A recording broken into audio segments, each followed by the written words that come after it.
Ah, la France, sa gastronomie, ses monuments, son histoire, sa politique discutable, et aussi ses films, hein.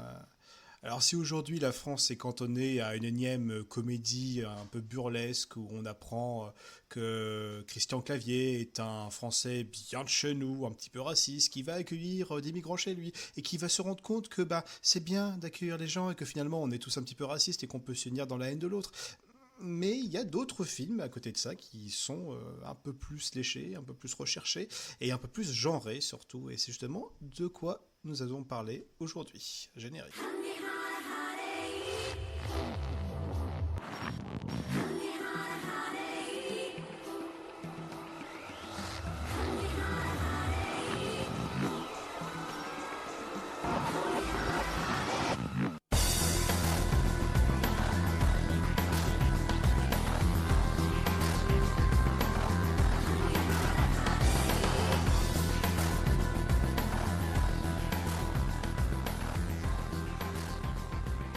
Bonjour à toutes et à tous. Vous êtes en train d'écouter Le Sangle des Péloches, l'émission entièrement consacrée aux films de genre. Je suis Psycho et je laisserai personne se mettre en travers de cette émission. Je laisserai personne se mettre en travers de cette émission. Je laisserai personne se mettre en travers de cette émission. Et je laisserai suis personne... check-in, et du coup, eh bien, mais une émission, je vais me mettre en travers. Ah, salut, je suis là, pas drôle. L'émission, c'est vrai. Donc oui, là, nous allons parler ici de films d'horreur français, parce que on est en octobre, on se rapproche d'Halloween, hein, et même si c'est vrai que cette Et émission... des... Ouais, Il y a déjà des décorations de Noël qu'on peut acheter dans les magasins, c'est rigolo, bien sûr, ça comme c'est... chaque année. Voilà, ça on adore ça. Mais voilà, comme on est. Alors bon, c'est vrai que l'émission est quand même très très portée au niveau horreur, mais voilà, là, cette fois-ci, on a vraiment le droit d'en parler constamment en octobre. Et C'est le moment. pour cette première émission du mois, j'avais envie de parler de ce qui se passe en France, justement, de l'horreur dans notre bon vieux pays, hein, Cocorico. Et il se passe des choses en ce moment, enfin, ça fait quelques années qu'il se passe des choses en France, j'ai l'impression. Enfin, j'ai pas l'impression, c'est vrai, quoi.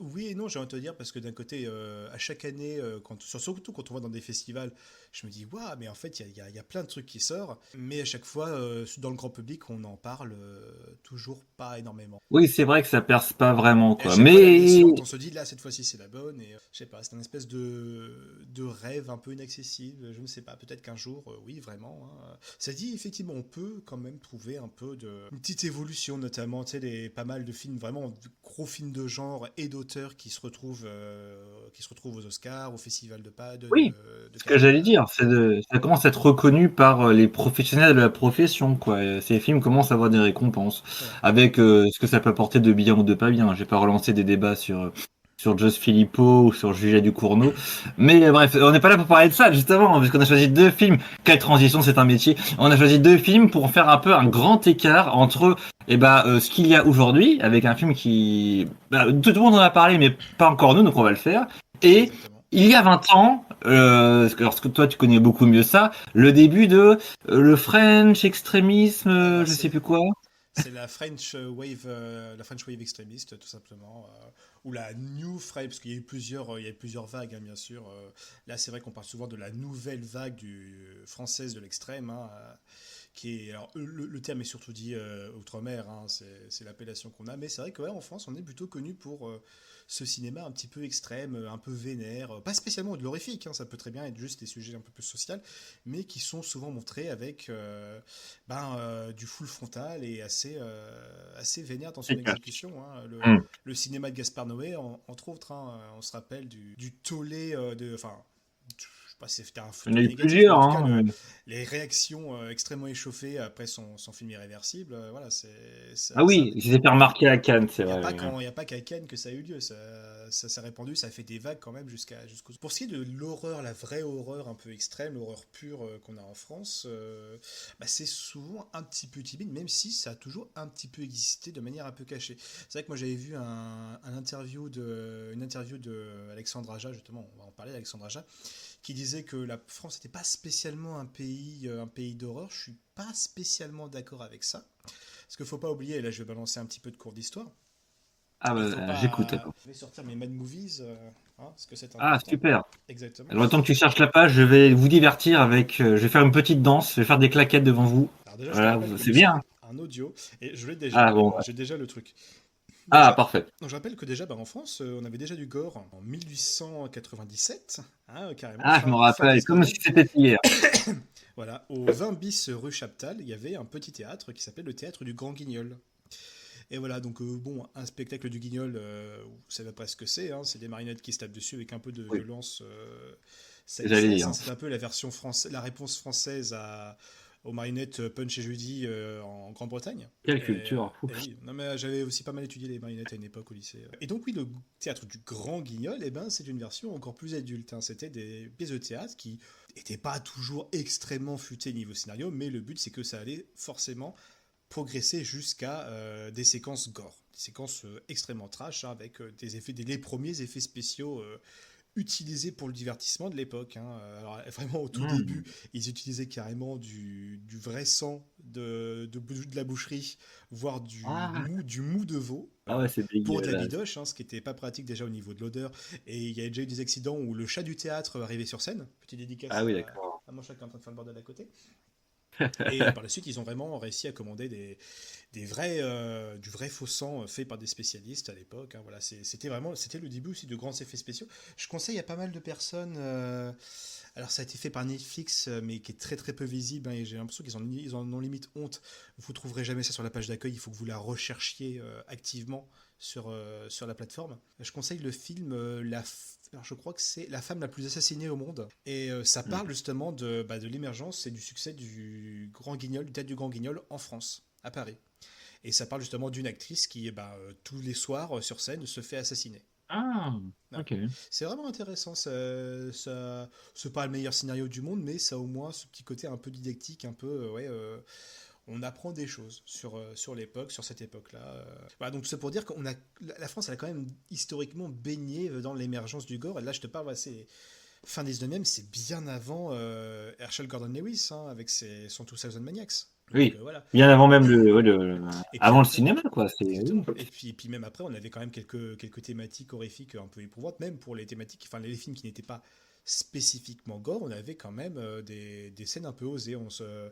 Notamment Les yeux sans visage, hein, qui est très connu notamment pour sa scène d'écorchage de visage, qui est montrée frontalement. Ah Donc oui, pour un film en ok. noir et blanc, c'est quand même assez incroyable de tomber soudainement sur cette scène-là. Après, voilà, au fur et à mesure, de ci, de là, on a eu quelques petits trucs, quelques petites fulgurances du film de genre, des fois un petit peu ridicules, comme Baby Blood, hein, un film dans lequel on trouve quand même Jean-Yves Lafesse et Alain Chabat, entre autres, hein. Je vais googliser ça Ah parce bah tu vas que googliser ça et j'allais voir. tu iras peut-être voir un de ces quatre, hein, c'est Oui, vrai que c'est très curieux. mais c'est vrai que quand on parle cinéma horrifique et trash français, on parle surtout de cette nouvelle vague, à peu près Hmm. au détour de 2000, hein, alors par la suite, on a eu Frontières, hein, de Xavier Gens, on a eu les Hmm. films de Ah, tu dis Games, toi? Gens ou Pardon. Gens, bon, Je on sais a eu pas, moi j'ai toujours dit, je pense. les films de Maury Boustillo, donc Livide, À l'intérieur. Ah oui, ok, je vois vite fait, ouais. Aux yeux des vivants, bon, le cinéma Gaspard Noé qui est pas spécialement de l'horreur, mais qui a quand même justement ce côté extrêmement choquant. Bon, je vais pas tous les citer, voilà, Frontières, Pascal Logier avec son excellent Martyr, et le film qui nous intéresse ici, Haute Tension, par Alexandre Aja. Avant de commencer justement le film qui nous intéresse, est-ce qu'on a quelques news à partager? Je peux parler bah, évidemment Ouais, bien du sûr. festival Mauvais Tour, mais c'est Vas-y, surtout ça, quoi, pour moi. parle-en vite fait si tu as quelques petites anecdotes à donner là-dessus, hein.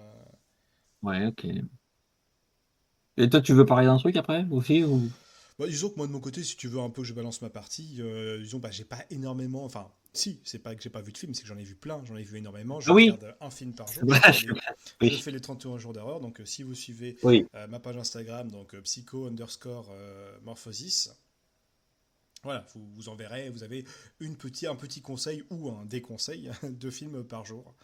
Voilà, que je vous résume un petit peu assez rapidement, en moins de 3 minutes. Pourquoi il faut, ou pourquoi est-ce qu'il ne faut pas voir ce film. Et c'est vrai que là, j'ai vu que. Alors, j'ai fait. Il y a des années où je revois des vieux films. Là, je suis vraiment parti sur une optique que je fais que de la découverte, hein. Tous les films que je Hmm. vois, je les vois pour la première fois le jour même.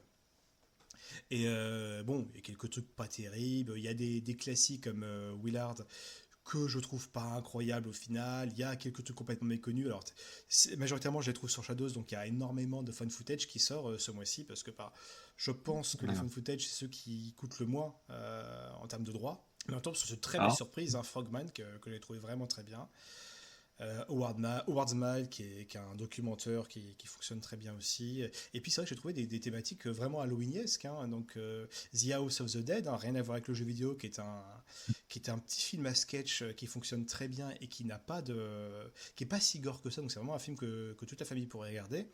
Ça a l'air sympa. Qui est plus spooky que vraiment terrifiant. Et dans le même genre, Pumpkinhead, ça c'est vraiment un film que j'ai découvert. Oui. Je connaissais bien sûr la créature, l'icône pop culture de Pumpkinhead, mais je n'avais vu aucun film. Et le premier film, il est vraiment très sympa. C'est assez de la série B, bien sûr, mais c'est super bon. Ça, cette ambiance. Il y a eu des suites. Oui, il y a eu plein de suites. Malheureusement, tu vois, la deuxième, c'était du direct to vidéo. Et après, il y a eu Direct. il y avait deux autres films que personne ne connaît qui sont carrément des téléfilms, qui étaient sortis sur Sci-Fi ou des trucs comme ça. Ah ouais, ok. Peut-être qu'un jour il y aura un reboot qui arrivera, parce que pour moi c'est un super concept, mais Pumpkinhead, regardez le premier. Pour moi c'est vraiment. Je pense que je peux très vite je l'ai découvert il y a quelques jours et je peux clairement l'ajouter sur ma liste des films d'Halloween. Ça marche très très bien. Oui, tu disais c'est très Halloween dans ta critique. Ouais. Ouais.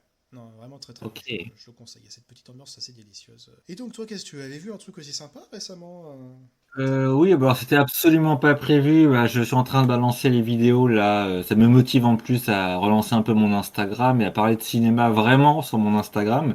Donc, on fait notre pub en commun. Donc moi, c'est l.k.shakin. Oui, c'est qu'on a. On peut déjà en parler. C'est que là, le mois dernier, en septembre. D'ailleurs aussi, tu es en train de publier les vidéos au fur et à mesure. On était au FEFS, le festival européen du film fantastique de Strasbourg. Et moi, c'était la première fois de ma vie que j'allais dans un festival de cinéma. C'était super cool. Et donc là, je rentre, tu vois, et après à peine 2 semaines, une fois rentré, je découvre que dans la ville où j'habite, donc Tours, en région centre, Indre-et-Loire, il y a un festival de cinéma. C'est la première année que ce festival-là existe. En fait, ça faisait il y a très très longtemps un truc qui s'appelait oui, mauvais genre. Je n'y suis jamais allé. Mais je me rappelle que c'était encore à Tours, donc c'est pour dire à quel point c'est vieux. ouais, bah oui, quand on était à la fac tous les deux à Tours, là on s'est rencontrés. Les Origins. Oui, je crois que c'est Je crois que c'est déjà sur leur dernière session, ouais, il me semble. c'est ça. C'était les dernières années. Et ouais, non, à cette époque-là, je manquais de curiosité. Je savais que ça existait, hein. Les trucs culturels au niveau de la fac, on avait des informations. J'étais tombé sur des brochures, mais j'avais jamais franchi le pas. Et donc là, paf, ça renaît de ses cendres. Ça s'appelle Mauvais Tour. C'est organisé en partie, en tout cas au niveau des programmateurs, par des membres du podcast. Une partie des membres du podcast réalisait sans trucage. Et du coup, et avec aussi des anciens organisateurs de mauvais genre de l'époque. Donc ça s'appelle Mauvais Tour, voilà, parce que c'est dans la ville de Tours. Ah, super, vous avez compris, bravo. Et du coup, ce qui est cool, c'est que c'est une première année. Ça ne durait que 4 journées, donc c'était un gros week-end, vraiment d'un jeudi à dimanche. Mais c'est assez intensif, avec le cinéma des studios de Tours, pour ceux qui connaissent. Donc vraiment, moi, j'avais pas prévu du tout. En fait, je me renseignais, là, je vous raconte toute ma vie. C'est qu'en gros, j'étais au courant qu'il devait y avoir, enfin, il y a eu un film, Bocchi the Rock au cinéma, qui était diffusé seulement un jour en France. Alors je dis, ah putain, j'espère que ça passe chez moi. Bon, malheureusement non. Et en fait, c'est en me renseignant là-dessus que je tombe sur, quoi, Mauvais Tour, qu'est-ce que c'est que ça? Et donc voilà, vraiment, je l'ai su le lundi ou le mardi, alors que ça commençait, c'était en fin de semaine. Je dis, putain, vite, dépêchons-nous. Du coup, c'était déjà trop tard pour payer le fameux pass comme il y avait au FES pour payer moins cher ses séances. Donc j'ai payé plein pot toutes mes séances. Mais j'ai pas regretté parce que c'était vraiment cool. Il y avait une très très bonne ambiance pour une première année. Alors c'était pas bondé, enfin ça dépendait des séances. Il y a eu un gros film, une grosse attraction, j'ai envie de dire, c'est The Substance. Forcément tout le monde en parle. La salle était pleine et j'ai failli d'ailleurs ne pas pouvoir y rentrer parce que c'était rempli. J'ai commencé à prendre les places dès le jeudi, quoi. C'était déjà plein juste pour cette séance-là, c'était bondé, quoi. Et heureusement, ils ont remis les places en vente 15 minutes avant la fin, donc voilà, j'ai pu gratter une place. Mais oui, il y a une très très bonne ambiance en tout cas. Les gens étaient très sympathiques. J'ai tapé la discute avec des gens. Bon, je sais pas s'ils vont écouter, mais jamais J'ai fait la dédicace, ils se reconnaîtront. Donc Maceo, Rémi, Xavier, voilà. Merci beaucoup, vous êtes vraiment super. D'ailleurs, je parle là ici de gens que j'ai rencontrés au pif et qui tous préparent ou sont déjà en train de faire des médias aussi, soit sur Twitch, soit sur Instagram, soit sur des podcasts pour parler aussi de cinéma. Donc je me dis, ah, C'est c'est bien cool, ça. c'est marrant. Donc j'ai un peu parlé évidemment, j'ai fait la pub, hein, j'aurais parlé de nous, du sanglot des péloches. Et non, des gens très cultivés, alors que parfois ils sont plus jeunes que moi, donc ça fait vraiment, ça donne du baume au cœur quand tu Il y a te une dis, relève, il y a une relève qui s'assure, ça c'est bien. ouais ouais, et voilà, des fois j'ai l'impression d'être un peu, il faut que j'arrête de raconter ma vie, mais promis, là, je vais essayer d'aller vite. Mais dernier écart sur ma vie personnelle, c'est que des fois j'ai l'impression d'être un peu seul au monde. J'ai un taf de merde, on va le dire. Et que ce soit les clients ou les autres membres de mon équipe, t'as l'impression que dès que tu parles d'un truc qui est un tant soit peu geek, enfin mais vraiment basique, genre une série qui vient de sortir sur Netflix, les gens te regardent avec des yeux ronds, ils comprennent pas ce que c'est. Tu leur parles de jeux vidéo, alors dès que c'est pas Call of Duty, ils ne comprennent pas. Une fois, j'ai même droppé John Carpenter, j'ai l'impression d'avoir dit un mot dans une autre langue. Enfin, c'est hallucinant. Et là, en fait, non, tu as des gens, bah justement, d'ailleurs, on a parlé un peu au pif à un moment d'Alexandre Aja, et des gens qui connaissaient, alors que moi, bon bah, j'ai découvert avec toi là à l'instant, on est haute tension, le film dont on va parler. Mm. Donc non, c'était vraiment très très cool. Et alors oui, vite fait pour parler des films, bah, je vais en parler au fur et à mesure sur mes reels. Mais gros coup de cœur pour du coup Hundreds of Beavers, qui est un film qui sort de nulle part un peu et Ça a l'air vraiment c'est une espèce génial. de c'est une espèce de cartoon live. Dans la technique, c'est un peu comment il s'appelle Terry Gilliam dans les génériques des Monty Python quoi, Ah, mais avec des acteurs en live par dessus, c'est hallucinant. On voit que c'est fait avec très peu d'argent, mais c'est quand même extrêmement bien composé au niveau des plans et c'est super drôle.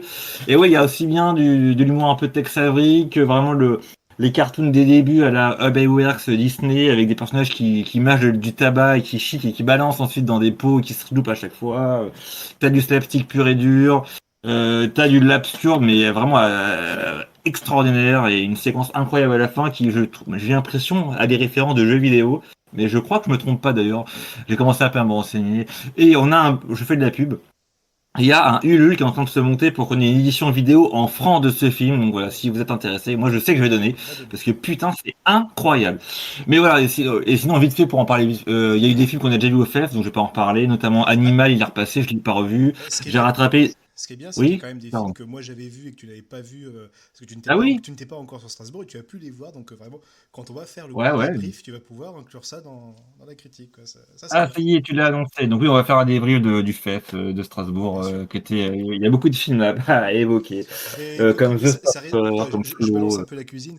Je pense que, à mon avis, le débrief risque d'être assez long, donc j'hésiterai pas à couper ça en petites parties que je disséminerai au fur et à mesure. Je vais essayer au moins de balancer une première partie pour octobre, pour fin octobre à peu près, un peu comme Oui. un espèce de petit cadeau d'Halloween en même temps que le deuxième épisode d'octobre. Mais voilà, les autres choses Euh, arriveront assez vite, je pense. Mais je préfère les couper en petits morceaux. Ce sera plus fluide, je pense, pour vous. Mais bon, alors, voilà, j'ai pas envie d'en parler trop là comme ça. J'ai fait un produit d'appel. Si vous êtes intéressé, allez voir sur mon Instagram l.k.checkin. Juste vite fait, deux mots sur The Substance parce que je pense que ça va peut-être intéresser des gens. Ah, Ouais, c'est pas mal, mais c'est vraiment un film de festival. C'est-à-dire que la salle était effectivement bondée. Il y a eu 5 minutes de standing ovation à la fin. Et je spoil, hein, le film a eu le prix du public. C'est quand même très très formaliste, très très maniéré. Ça dure 2h20 alors que ça aurait pu durer 1h30. Vraiment, je déconne pas. C'est du Carpenter pas dégrossi. C'est-à-dire que c'est des très beaux plans, mais le rythme, il est pas là, quoi. Par contre, le film est extrêmement généreux et le final, si vous aimez Scanners et Carrie, je pense que ça peut vous plaire. Et vraiment, en effet practical, c'est dit, ouais, quand même. Ah ouais, quand même. Par contre, c'est vraiment du too much. Enfin, c'est même plus que du too much. Ouais. C'est du over too much. Mais c'est pas mal, c'est pas mal. d'accord. Enfin, c'est pas mal. Ça plaira pas à tout le monde, quoi. Et d'ailleurs, je suis plus partie des gens qui trouvent que le soufflet retombe assez vite. Voilà. Genre, dès le lendemain, je me disais, oui, bon, Ouais. voilà, calmons-nous quand même. Bah, Mais je dis ça parce des fois, que, quand on veut en faire trop, enfin, tu sais ce qu'on dit, hein, hmm. le mieux est l'ennemi du bien, hein. Mais oui, c'est ça, c'est ça. Non, je disais Carpenter C'était parce que, c'était la critique que j'avais sur A Cure for Life hein, par Verminski, où vraiment ça devait être un ouais. petit série B sympathique, mais quand tu fais un film de 2h30 un truc comme ça, pour Ah, c'est long. le final que ça a, Franchement, je trouve ça ridicule. Mais je regarde J'ai Substance pas parce que j'en vu. entends quand même pas mal de bien. Donc je me ferai Oui, une bah, il idée. faut le voir, parce que c'est le gros truc du moment pour les fans de films de genre, quoi. Mm. Mais oui, je disais juste vite fait, bon, on va vite fermer là sur ce film et on va parler de notre sujet de ce soir, notre double feature de ce soir. Mais oui, comment s'appelle c'est une réalisatrice Georgia quelque chose. Ah, putain, je sais plus le nom. Je vais googliser ça vite fait. Mais la réalisatrice du coup de The Substance, qui avait déjà fait Revenge. Il est sorti il y a quasiment presque 10 ans, je crois, en France. C'était un film de Rape and Ah, Revenge. Ouais, c'est la même. oui, Elle revient. Coralie Farja. Coralie Farja, voilà, c'est ça. oui. Donc en fait, elle a rien Attends, fait, attends, en attends, tout cas au cinéma. c'était français ça, Revenge. C'était français avec des acteurs Oui, américains, mais ouais, c'est une réalisatrice française, une coprode franco-américaine. C'est pareil hein, oui, pour oui. ce film-là. Oui, j'avais vu entre autres un interview d'elle, m'avait l'air d'avoir une assez bonne culture, d'assez bonnes références en matière de films d'horreur. Et elle se revendique notamment, alors oui, de Cronenberg évidemment, mais aussi de Carpenter. Et c'est vrai que ça fait un petit quand tu vois que son film n'a pas du tout la simplicité, comment on appelle ça, le côté presque éthéré, le côté, oui, comme tu disais, le mieux est l'ennemi du bien. Bah, Carpenter, il a bien compris ça, quoi. Il en fait pas des méga caisses, quoi. Il fait juste ce qu'il faut. Je cherche un terme plus élégant, mais enfin, bon, voilà, c'est l'idée, quoi. Là, elle en fait vraiment des méga caisses. C'est assez. Il y a des setups, vite fait, il y a des setups payoff où en fait, quand tu as les payoff, on te remet le setup en flashback Ah, mal amené. Je ne, c'est à ce point-là de, vous n'êtes pas perdu, hein. Je vous explique mon film. Tu te dis, c'était pas nécessaire, quoi, tu vois. faites confiance à vos publics, les gens, hein. Je pense C'est que ça, quoi. quand on est dans le milieu du genre, le public est pas est pas trop con. Normalement, ouais, faut faire confiance à l'intelligence du spectateur, c'est C'est exactement. pas.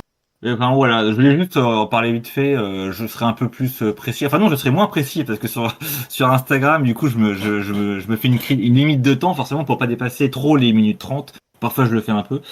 Mais je voulais juste remettre un tout petit peu, enfin sans prétention, hein, l'église au milieu du village Hmm. sur The Substance parce que vous voyez l'affiche en fait et ils te mettent les citations de tout le monde, tous les magazines de cinéma, mais il y a aussi Libération, Le Point, Le Figaro qui disent incroyable, du jamais vu, la meilleure performance de Demi Moore. Tu te dis enfin, calmez-vous, franchement calmez-vous. C'est des journaux dont je me fous un peu de leur avis, honnêtement, hein. Ouais, non mais tu vois, et le film je crois a eu des prix, a eu un prix à Cannes je crois. Mais bon en tout cas, bah voilà, on verra bien. Je sais que les avis sont très partagés un peu dans tous les sens, mais bon.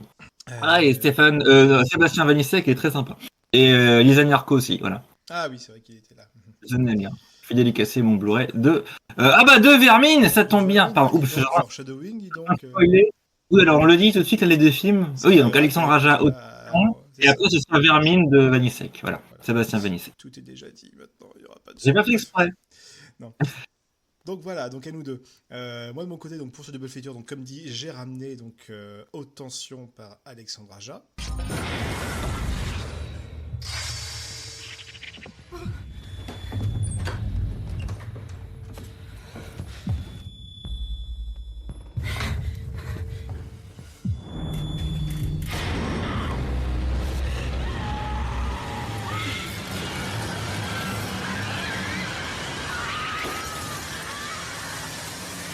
Je laisserai plus jamais personne se mettre entre nous. Je laisserai plus jamais personne se mettre entre nous.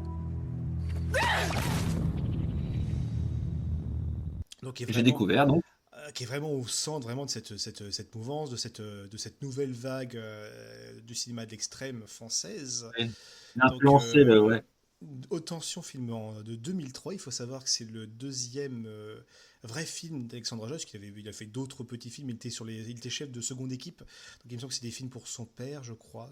Je suis pas sûr, je n'ai pas spécialement envie de vérifier. Mais voilà, il avait fait Furia avant. Oui, Furia, c'est ça. Qui est un film qui a failli disparaître, hein, qui avait très très peu d'exemplaires, hein, qui a été retapé assez récemment, qui était sur Shadows, mais qui n'y est plus, malheureusement. Avec une très jeune Marion Cotillard dedans, le saviez-vous? Ah, ok. Faut le savoir. Très bien. Voilà. Et donc voilà, donc après il avait fait deux autres films donc en seconde équipe, et après il s'est lancé, il a fait son deuxième film vraiment d'horreur, qui est vraiment le genre qu'il affectionne le plus, bien sûr. Et bon, bah, il a pas pu le faire tout seul, il a dû avoir un peu de production derrière, notamment faire un pacte avec le diable, hein, Luc Besson. Mhm. Donc ce qui fait que c'était un film de EuropaCorp. Bien sûr. Et bon, après, voilà, l'histoire, la suite de l'histoire, vous la connaissez, Alexandre Aja a quand même pas mal explosé, même si c'était un succès un peu mitigé sur son propre sol, mais comme on dit, nul n'est prophète en son Oui, pays, hein, bien sûr. Par contre, ça a fait un grand tabac en Amérique, hein, et justement, c'est ce ouais. film-là, plus des autres, qui ont commencé à faire naître ces thématiques, cette appellation de nouvelle vague française. Et déjà, vu que l'herbe était bien plus verte là-bas, et il est parti en Amérique, et c'est là où il a fait tous ses films par la suite, hein. Alors, c'est assez triste de se dire que voilà, il quitte la France, mon Dieu, il quitte la main qui ne le nourrit pas, mais comment hostile, Ah hein. oui, bah, quelque part, La réponse est dans la question. c'est Et voilà, par la ça. suite, il a fait pas mal d'autres films. Il a fait notamment, très rapidement, il a fait le remake de La colline des yeux, donc de Wes Craven, qui est quasiment unanimement considéré comme meilleur que l'original, même par Wes Craven lui-même, hein, qui a totalement adoubé ce remake, hein. Par la suite, il avait fait. Il n'avait pas fait, mais il a scénarisé Second sous-sol, qui est un huis clos dans un parking souterrain, que je trouvais très sympa. Mais ça, c'est pas lui qui l'a réalisé. Bon, il a fait Piranha 3D, qui est vraiment le petit délire, très mauvais garçon, hein, mais qui est très drôle. C'est l'époque où on faisait plein de merde en 3D, donc ouais, Piranha 3D, bien Ah sûr. oui, Il a fait Horns, qui est un film fantastique avec des fulgurances gore avec Daniel Radcliffe, hein, qui est un DJ qui se réveille avec des cornes d'animal sur la tête, hein, et il se passe des choses. Enfin, voilà. Et à l'heure actuelle, là, il va sortir, c'était quoi, Motherland ou un truc comme ça? Je crois que c'est ça, c'est Motherland avec Alberi, donc c'est ça. qui est sorti, je pense. Oui, qui est déjà sorti.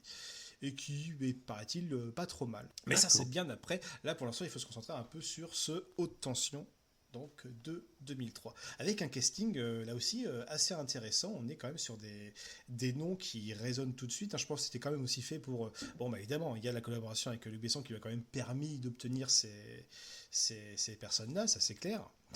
Mais Maïwen. voilà, c'est surtout que ça a permis, oui, d'attirer un petit peu le public un peu général. Est-ce qu'on retrouve là-dedans Hmm, Maïwen, alors, la muse de l'époque de Luc Besson? On va pas de repartir l'époque. là-dessus, hein. Si vous commencez à lire sa page Wikipédia et sa relation avec Besson, c'est une usine à cauchemar. Euh, donc il partage la vedette avec Cécile de France, hein, qui était surtout connue à l'époque pour l'auberge espagnole. Et surtout, donc à ce duo féminin, on oppose l'immense Philippe Naon, qui était surtout, là aussi, habitué dans des rôles de connard, hein. C'est un acteur à gueule, c'est un acteur que j'aime beaucoup, enfin, qui nous a quitté Oui, malheureusement là, il y a quelques années, et qui avait vraiment ce physique, ce physique d'ogre, hein, et qui lui-même n'était pas spécialement. Il a fallu un petit peu insister pour le prendre parce que bon, il sortait encore un peu du succès de Seul contre tous de Gaspard Noé, oui. où il joue une ordure de la Ouais, pire espèce, et il voulait un peu se poser. Il en avait un peu marre de jouer les rôles de salopard, hein, mais bon voilà, les gens ont insisté un petit peu. Il a fini par céder, et heureusement, parce que voilà, ça fait plaisir de se dire qu'il y a Philippe Naron. Moi, à cette époque-là, quand j'ai découvert ça, c'était début lycée que j'ai vu Haute Tension. J'étais assez jeune, mes références en termes de genre étaient aussi assez jeunes. Et pour moi, hmm. Philippe Naron, pour moi, c'était Goustan le Cruel dans Camelot. Donc Ah le putain, c'est découvres, tu le lui! découvres dans Camelot, et après Ah tu le oui. vois en train de faire des choses horribles dans Haute Tension. Je peux dire que ça marque une adolescence. Chez nous, en Carmélide, 2 cuisiniers meurent par semaine. Pas vrai, mon fils? Ouais. Ah oui. Ouais, Effectivement, ouais. un très beau casting pour un film Ta gueule. très intéressant. Et donc, de quoi ça parle, Haute Tension? Alors, basiquement, Haute Tension, on suit deux amis de fac, je pense, hein. Donc, Hmm. Marie, qui est notre personnage principal, et Alex. Et donc, ces deux filles vont reprendre racine chez la famille d'Alex. Donc, c'est qui vivent dans une petite ferme au milieu des champs. Alors quelque part, j'avais fait la recherche pas très loin de Bordeaux, il me semble. Et ils sont censés passer un week-end, si ce n'est plus, pour Révisé. réviser au milieu de nulle part, hein, à l'époque où les portables n'étaient clairement pas répandus, hein. Et qu'est-ce qui pourrait se passer? Ce qui va se passer, c'est qu'il y a un tueur qui va faire irruption dans le domicile familial, hein, durant la nuit. Il va faire pas mal de choses horribles avec tous les membres de la famille et surtout kidnapper Alex. La seule survivante sera Marie, qui fera tout pour échapper au tueur, bien sûr, mais surtout récupérer Alex, pour qui elle aurait peut-être des sentiments, qu'elle n'oserait Oui. pas avouer. Et voilà, s'ensuit un petit jeu du chat et la souris entre la belle et la bête, jusqu'à un dénouement assez surprenant. Et Ah je oui, pense que what a clairement, twist. cette critique sera clairement de partie. Il y a un moment où je vous dirai forcément que Là, faut zapper un Ouais. peu si vous voulez pas vous faire spoiler parce que c'est assez capital pour le Si tu veux film. qu'on parle du film, on est obligé de, oui, de spoiler ce qui se Voilà. passe à la fin. Ouais. Ah, ce qui est clair, c'est que c'est un film que moi j'aime beaucoup, si vous voulez déjà un avis général. C'est un film qui est très bien maîtrisé. On sent que le mec a beaucoup d'influence, hein, peut-être même trop, parce il a tendance à vraiment exposer ses connaissances sur la pellicule. Ouais. Mais comme il y a une certaine maîtrise, ça, c'est pas juste un geekos qui n'a pas de technique et qui se contente de te placarder tous les titres de l'époque. Non, Il le fait quand même, oui, bien mais sûr, mais il fait il pas y a la que ça. technique qui va avec, qui fait que le film est Oui, très bien monté, très bien filmé. Il y a de très beaux plans, de très beaux éclairages. oui. La photo, elle est super, ce que j'ai dire. Mm. Et voilà, à savoir que c'est un film qui a été filmé chronologiquement. Donc vraiment, le Mais ça, début, c'est c'est le début, la fin, c'est la fin, avec les actrices à la fin du tournage qui étaient au bout, quoi. C'est vraiment l'effet massacre à tronçonneuse. C'est qu'à la fin, voilà, quand tu vois la performance de Mai Wen, qui est pas terrible, hein, je trouve que c'est pas non plus la meilleure actrice. Hein, oui, parce que c'est ce de, qu'on disait. Moi aussi, je trouve que. c'est pas la meilleure actrice de manière générale, hein, c'est même pas au sein du film.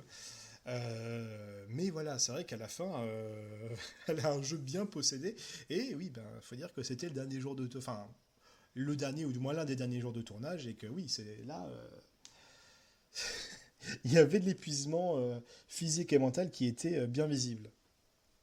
Et c'est marrant parce que bon, je m'avance un peu vite fait, mais c'est un peu la même chose sur Vermine, hein. Ils ont aussi essayé de la tourner au le plus possible en ordre chronologique. Ça, c'est bien. Il faut vraiment que Donc, les gens doivent les vraiment acteurs, reprendre ce système-là. Ça fait vraiment un bien fou aux acteurs et le jeu n'en est que meilleur. bah, j'imagine que oui, ça permet une physicalité des acteurs. Quand tu dois faire des situations, bah, comme ce qu'on a à la fin de celui-ci, c'est sûr que ça aide énormément. Bien sûr. Mhm. Mm. Que dire de ce film sans spoiler pour commencer? Bah là, tu as donné un avis assez général. Moi, je te rejoins, hein, c'est très vrai oui, il y a dans le film, je pense que le plus gros défaut, et on peut l'évacuer tout de suite parce que je pense qu'on va être d'accord tous les deux, vu que tu as commencé à l'aborder, c'est il y a un peu le côté Alexandre Aja, il fait le catalogue de tous les clichés, enfin pas les clichés, mais les scènes cultes en fait qu'on a dans les cinémas d'exploitation, les cinémas de genre. Alors moi, je suis moins calé que toi, donc je les ai pas toutes reconnues. Mais Mais il y a je de sais qu'il m'a l'évidence. fait Il y a de l'évidence. il y a de l'évidence, c'est-à-dire que tu vois le décor et même la situation de fin fait penser un peu beaucoup à Massacre à Massacre la à tronçonneuse, bien tronçonneuse. sûr. On a quelques T'as l'ombre plans. de Carpenter tout le long avec un peu Michael Ouais, Myers, tout ça, le tout le home couteau, invasion de la première partie, placard, ouais. C'est vraiment ça. ça te crie Halloween. Il y a toute une scène, toute la scène des toilettes complète qui est vraiment un écho à Maniac. Hein. Alors là, pour le coup, c'est une Je référence l'avais que pas. bien moins de personnes auront, parce que c'est un film qui est quand même beaucoup plus de niche. Mais je l'ai eu, voilà. Et puis, Ah, mais c'est connu. honnêtement, voilà, la confrontation entre Marie dans une voiture et donc le tueur, donc il n'a pas de nom, c'est le tueur. Et le tueur qui est dans son gros camion tout rouillé, voilà, comment ne pas penser au duel de Spielberg. Mm, mm. Mais les décors Et ne sont pas puis, les mêmes après, effectivement. Là, on est plus sur une route de forêt nocturne, hein.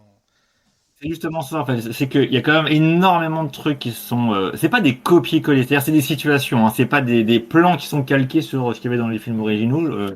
Mais effectivement, il y a un autre décor et disons de manière générale, sur toutes ces situations qui sont reprises d'autres films, c'est pas non plus modifié, c'est pas perverti, mais le décor change ou la manière, le montage est pas du même acabit. Moi, ce qui m'a d'ailleurs pas mal marqué, c'est qu'il essaie quand même le plus souvent possible de filmer sur des mini plans séquences de si vraiment Oui, ces acteurs. Il y a un moment, je crois que c'est au tout début du film, avant même qu'on rentre vraiment dans le cœur du côté horrifique. Au tout début du film, quand le personnage de Cécile de France découvre en fait la maison familiale, on la suit alors qu'elle monte les escaliers mhm. et on continue à la suivre dans la chambre, elle va dans la salle de bain, avant d'avoir un cut. Ça dure Oui. au moins une minute quand même. Ça, c'est Et il y a toujours une manière très intéressante et très personnelle, on va dire, de découvrir un environnement parce que toi, le spectateur, tu le découvres en même temps que le personnage principal. Tu as les mêmes informations qu'elle en même temps qu'elle les découvre. Ça, c'est toujours intéressant. Et c'est vrai de que, son point de vue. bah oui, ça, c'est davantage. Alors, j'ai envie de te dire, c'est un peu inhérent à cette époque-là. Malheureusement, je trouve qu'aujourd'hui, il y a beaucoup plus de cuts. Tous les films actuels sont toujours beaucoup plus cutés. Là, ça prend Ça son dépend. temps. Ça te permet un peu de regarder un peu ce qui est autour de toi. C'est beaucoup plus posé et plus compréhensible. C'est- Oui. Et puis surtout, bon, c'est qu'on va dire, c'est un peu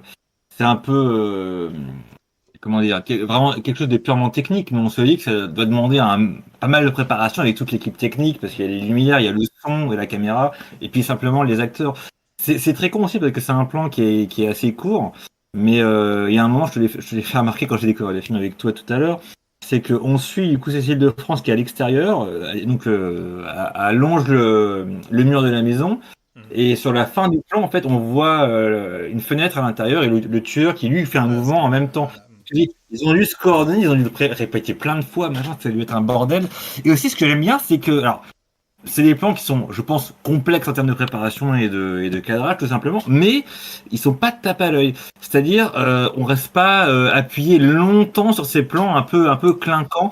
D'ailleurs, il y a un peu la même chose sur Vermine, on en C'est vrai reparlera. Je trouve qu'il y a pas mal. il y a une modestie. C'est vrai qu'un mauvais réalisateur à l'heure actuelle, il réussirait à faire un plan bien foutu dans son film, il sentirait plus pissé, il te ferait bien comprendre que, hé, regarde ce que j'ai fait, c'est pas incroyable ce que j'ai fait. Alors que c'est normal, enfin, c'est normal, enfin, c'est on peut dire ça, mais c'est normal quand t'es réalisateur d'attendre de toi que tu fasses ton boulot correctement, quoi. Oui, bah, le truc c'est c'est horrible parce que les gens vont penser que je déteste ce film, mais là c'est dans l'actualité, j'en ai parlé en introduction. Coralie Farja sur The Substance, c'est ça, c'est qu'il y a pas mal de très très beaux plans, mais ils sont vraiment parfois la caméra ne bouge pas, hein, mais je veux dire par là c'est qu'ils sont très très bien composés, mais tu t'arrêtes assez longuement dessus. Sans dire que c'est du contemplatif, on sent vraiment qu'en termes de montage, ça aurait pu être cuté quoi. Mm. Et là pour le coup ça ne l'est pas chez Alexandre Aja, donc c'est assez agréable. Oui, je vois ce que tu dis quand c'est censé être normal. Je sais pas si c'est forcément normal. Enfin, où est la normalité dans un montage de cinéma? Je ne sais Mais pas. Non, mais ce que je veux dire, toi, en tant que spectateur, c'est normal que tu puisses t'extasier sur le plan s'il est joli, mais à côté de ça, il faut que le film il continue, tu vois. Le temps que toi tu es en train de dire, putain, ce plan il est super bien fait, l'histoire elle a continué. c'est ouais, c'est Toi, ça. c'est pas. C'est faut pas. Encore une fois, cinéma qui naît le mouvement. T'es pas dans un musée. T'as pas le temps de t'extasier, de sortir l'appareil photo, de prendre deux trois clichés dans tous les angles, etc. De dire, ouah, comme c'est beau et c'est bon, on peut passer aussi. Voilà, non, non, c'est l'histoire à l'avance, ça t'attend pas, bonhomme. Après, c'est un vrai sujet, puis ça dépend du film que tu veux faire et du ton que tu veux aborder, bien sûr, hein. Mais il y a des films très contemplatifs, machin, et je suis pas en train de dire qu'un slasher ou un film d'horreur ne doit pas être contemplatif.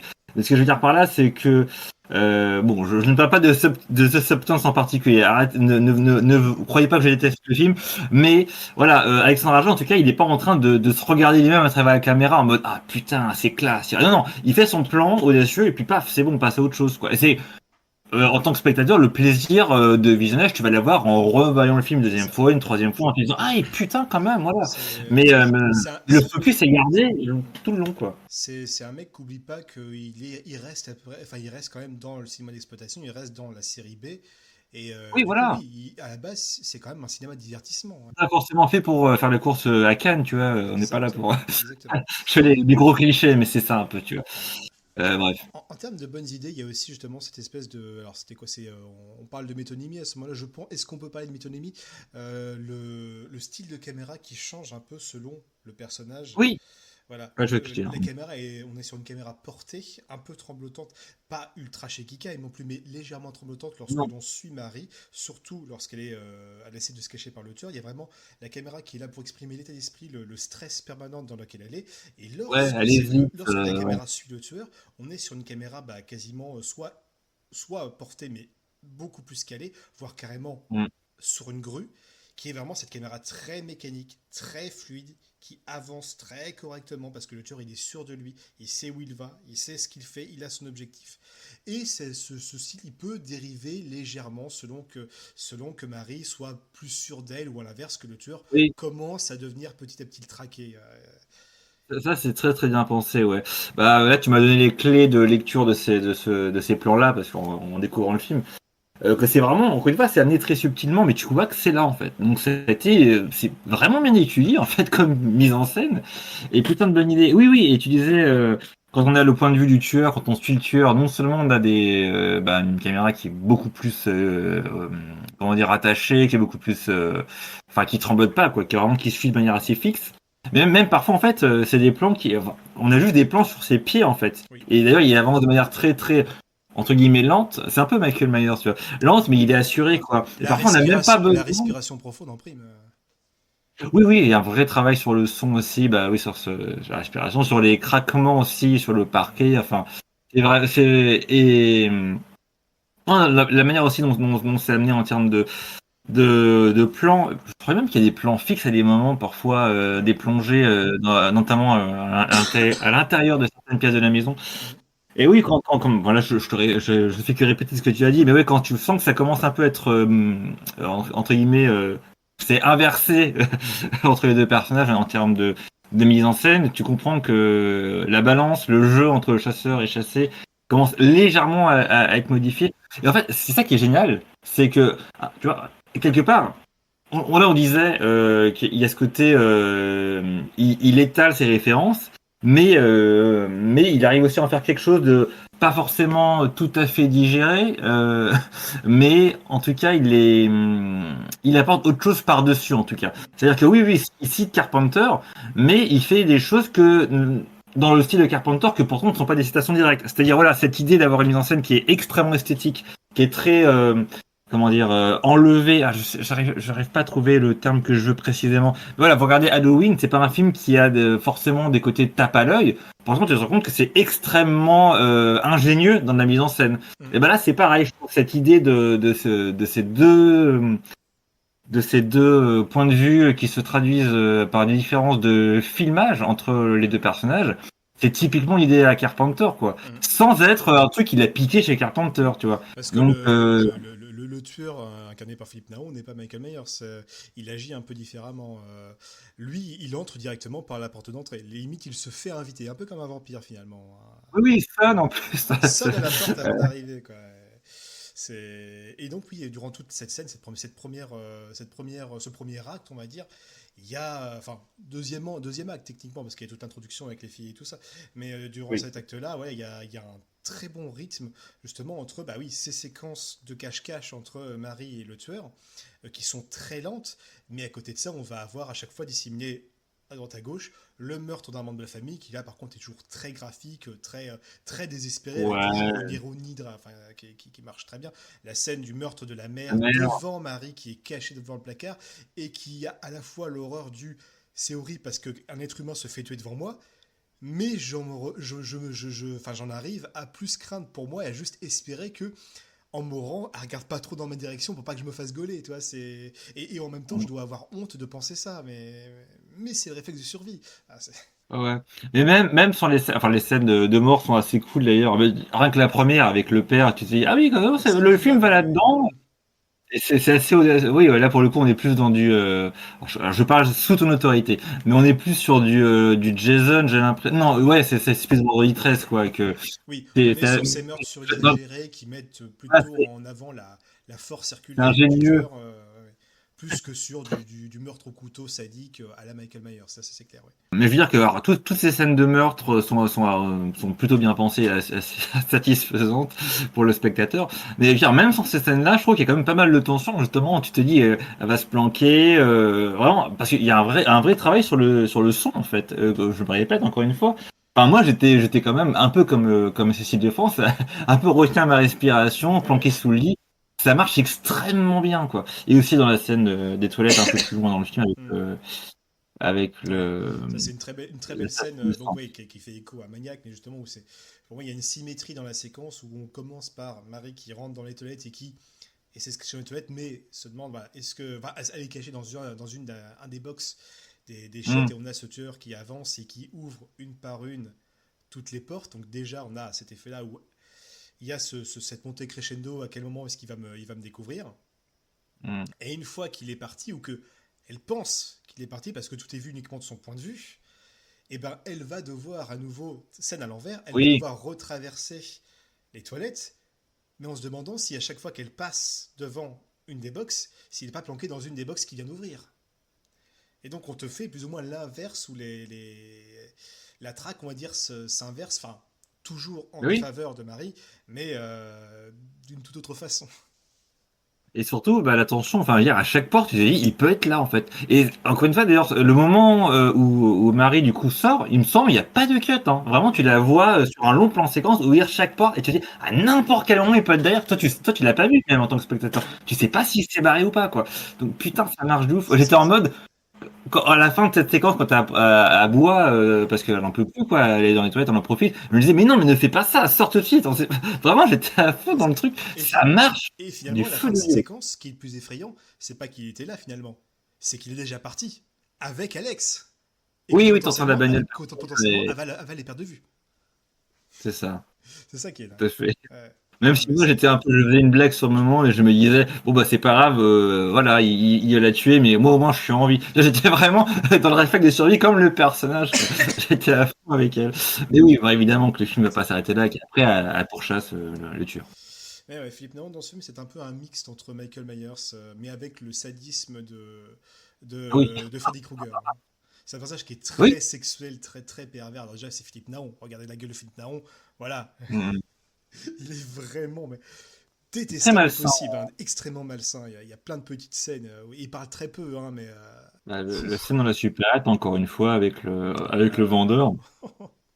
D'autant plus que, bon, là, on spoil, mais moi je, je spoil pas tout de suite le twist, oui, on mais n'est pas sur moi la j'étais en zone spoil. Ouais. et je me disais que dans le côté enfilage de tropes connues en fait des films d'horreur classiques des années 70, qu'il allait nous refaire le coup de Massacre à la tronçonneuse. Donc vous savez, elle se réfugie l'héroïne chez dans la station d'essence, elle croit être tranquille avec, et en fait non, bah le mec qui est dans la station d'essence, il fait partie de la famille du tueur, hein, voilà.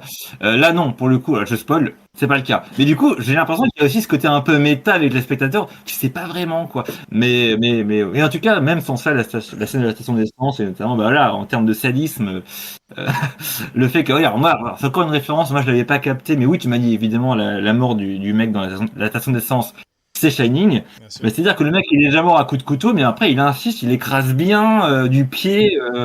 Tu te dis, mais c'est bon, il est mort, arrête, quoi. Putain, bien fou. Il est vraiment détestable, Et quoi. c'est plein de C'est... petites scènes. Bah, pareil, comme la scène du whisky où. Hmm. Ah, Ah oui, oui, tout à fait. Il joue avec. il verse de whisky sur Alex, pas comme pour la faire boire, mais après il allume sa clope avec une allumette et il commence à agiter l'allumette au-dessus de son corps qui est imbibé d'alcool enflammable, quoi. C'est- Ouais. un frisson, vraiment, c'est vraiment le personnage que tu n'as vraiment pas envie de croiser, hein. Et c'est vrai que moi, tout Mais du long, enfin, dès la première séquence, je me disais, mais qu'est-ce qu'il leur veut? C'est quoi le si problème? vous découvrez Philippe Naon avec ce film-là et que vous l'avez vu avant dans Seul contre tous, mais oh mon dieu, mais là c'est fini, quoi. Ah oui, ouais, j'ai toujours pas vu ce fameux film, mais je pense que ça doit être aussi quelque chose, oui. Je ne voudrais pas le croiser dans une petite ruelle, hein. Allez, là on va Je pense passer que un peu pour à. autour du pot, parce qu'il faut quand même parler du Il truc, ouais, faut effectivement. mettre les pieds dans le plat. Voilà, ce film, il a un troisième acte qui est assez surprenant. Et pour ça, ben vraiment, on vous conseille déjà tous les deux de voir le film, hein. Donc là, on va rentrer dans une zone Ouais, ouais. full spoiler. Donc, hello tout le monde, c'est le psycho du présent. Alors là, c'était pour vous dire qu'on va s'apprêter à spoiler un passage assez important du film, mais ça pourrait quand même pas mal gâcher votre plaisir si vous n'avez pas encore vu. Donc si vous voulez pas vous gâcher un peu le plaisir, je vous conseille chaudement de sauter directement à 1h09 du podcast. Voilà. Pour ceux qui ne veulent pas être spoilés, on vous dit à tout à l'heure, hein, et pour les autres, voilà, ceux qui en ont rien à foutre ou qui veulent être spoilés, hein, ou qui n'ont pas prévu de voir le film parce que je sais pas, hein, ce qu'ils ont dit des deux autres, ça ne donne vraiment pas envie, hein, bah, vous pouvez continuer, il n'y a pas de souci. Vous faites ce que vous voulez, hein, oui. On n'est pas haute mer. Voilà. Ce qui est intéressant dans ce film, alors intéressant ou non, je pense qu'il y en a eu à l'époque qui ont pensé que c'était peut-être une façon un peu cheap de relancer l'attention. Bon, bah, moi je ne trouve pas personnellement. C'est qu'à la fin, on a le grand twist vers la fin. C'est que Marie finit par battre, par tuer quasiment le tueur. Mm. Et on découvre par les caméras de surveillance récupérées par la police dans la station-service qu'il n'y a jamais eu de tueur. Et que tout ceci n'est Oui. qu'un reflet de la psyché fracturée de Marie, qui justement a elle-même créé de toutes pièces à faire sortir de son imagination cette figure maléfique pour elle se poser en sauveuse en sauveuse pour Alex, dont elle est Ah oui, oui. désespérément amoureuse. Oui, enfin, très concrètement, en gros, sur les caméras de surveillance, c'est Marie, du coup, qui tue le mec voilà, à coup de hache, quoi. Il y a pas de Philippe Naon, C'est quoi. ça. Et alors c'est vrai qu'on peut se poser plein de questions. Voilà, il y a la course-poursuite en Alors, voiture. Dans quelle voiture elle était? Est-ce qu'elle était dans le camion? Est-ce qu'elle était dans la voiture? Qu'est-ce qui se passe je à tout repense à tout moment? le film, en fait. Toutes ces Ouais. blessures, comment elle s'est infligées? On ne sait pas spécialement. Et le film ne cherche pas à y répondre parce que dans tous les cas, tout le film est confus entièrement. Tout le film, quasiment tout le film, 95% du film est montré à hauteur de Marie. Sauf que lorsque le narrateur, alors c'est pas le narrateur, mais lorsque le personnage principal que l'on suit n'est pas fiable, le scénario que tu vois n'est pas fiable non plus. Et tu ne peux pas être sûr à 100% de ce que tu vois. Et ça, c'est intéressant. Par contre, il y a plein de lectures que tu peux avoir. Par exemple, tu peux te dire toute la scène de stress du pompiste avec Philippe Naon, ce stress-là, il a sûrement eu devant Marie, qui a sûrement dû apparaître devant lui couverte de sang. Et que sa réaction, oui, c'était la réaction stressée d'un mec devant une inconnue qui arrive chez lui couverte de sang. Et qui a sûrement dû en plus parler, s'adresser à lui, comme si elle était un cinquantenaire dégueulasse. Oui, t'imagines le malaise.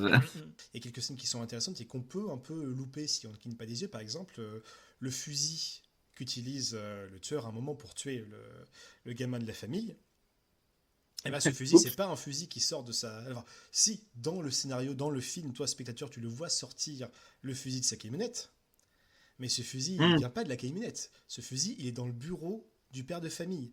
Et lors d'une séquence où tu la vois sortir cloper, tu as une toute petite scène où tu vois le père par les barreaux d'une fenêtre, tu le vois dans son bureau, et dans le bureau, tu vois ce fusil qui est accroché au mur. Et après, tu la vois, la caméra se tourne un peu pour voir qu'elle est dehors et qu'elle est sortie fumer une clope. Donc, ce plan que tu vois, elle l'a vu et elle a vu qu'il y avait une carabine. Mais il faut avoir l'œil en tant que spectateur. Hein. Mais oui, c'est quand même bien présent. Et il y a plein de trucs comme ça.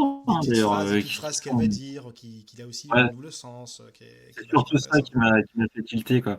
Notamment lorsque, je me rappelle plus précisément, mais il y a plein de trucs un peu étranges en fait, et tu comprends, en fait, voilà, c'est quand elle dit à Alex, s'il voulait te tuer, il l'aurait déjà fait. Voilà, exact. Oui. Il y avait même, alors ça a été débunké assez vite. Il y avait même qui pensaient qu'au début, la première introduction du tueur, où on le voit se faire plaisir avec une tête de femme décapitée. Il y en avait qui étaient persuadés que alors c'est déjà une scène très choquante qui arrive à 5 minutes du film. On annonce la couleur. Mais c'est bien, c'est bien. On a bien. l'impression que monsieur reçoit une fellation d'une prostituée, sauf que non, il y a bien une tête, mais qui est attachée à rien d'autre. Voilà. Et beaucoup pensaient que cette tête-là, c'était aussi une copie de la tête d'Alex. Mais non. Mais par contre, ça montre qu'il y a une petite ressemblance et que c'est son type. Ok. Moi, j'ai pas pensé à ça non plus, mais ok. Ça explose dans la séquence de fin finale, où finalement, alors après avoir tué, avoir censément, elle a cru avoir tué.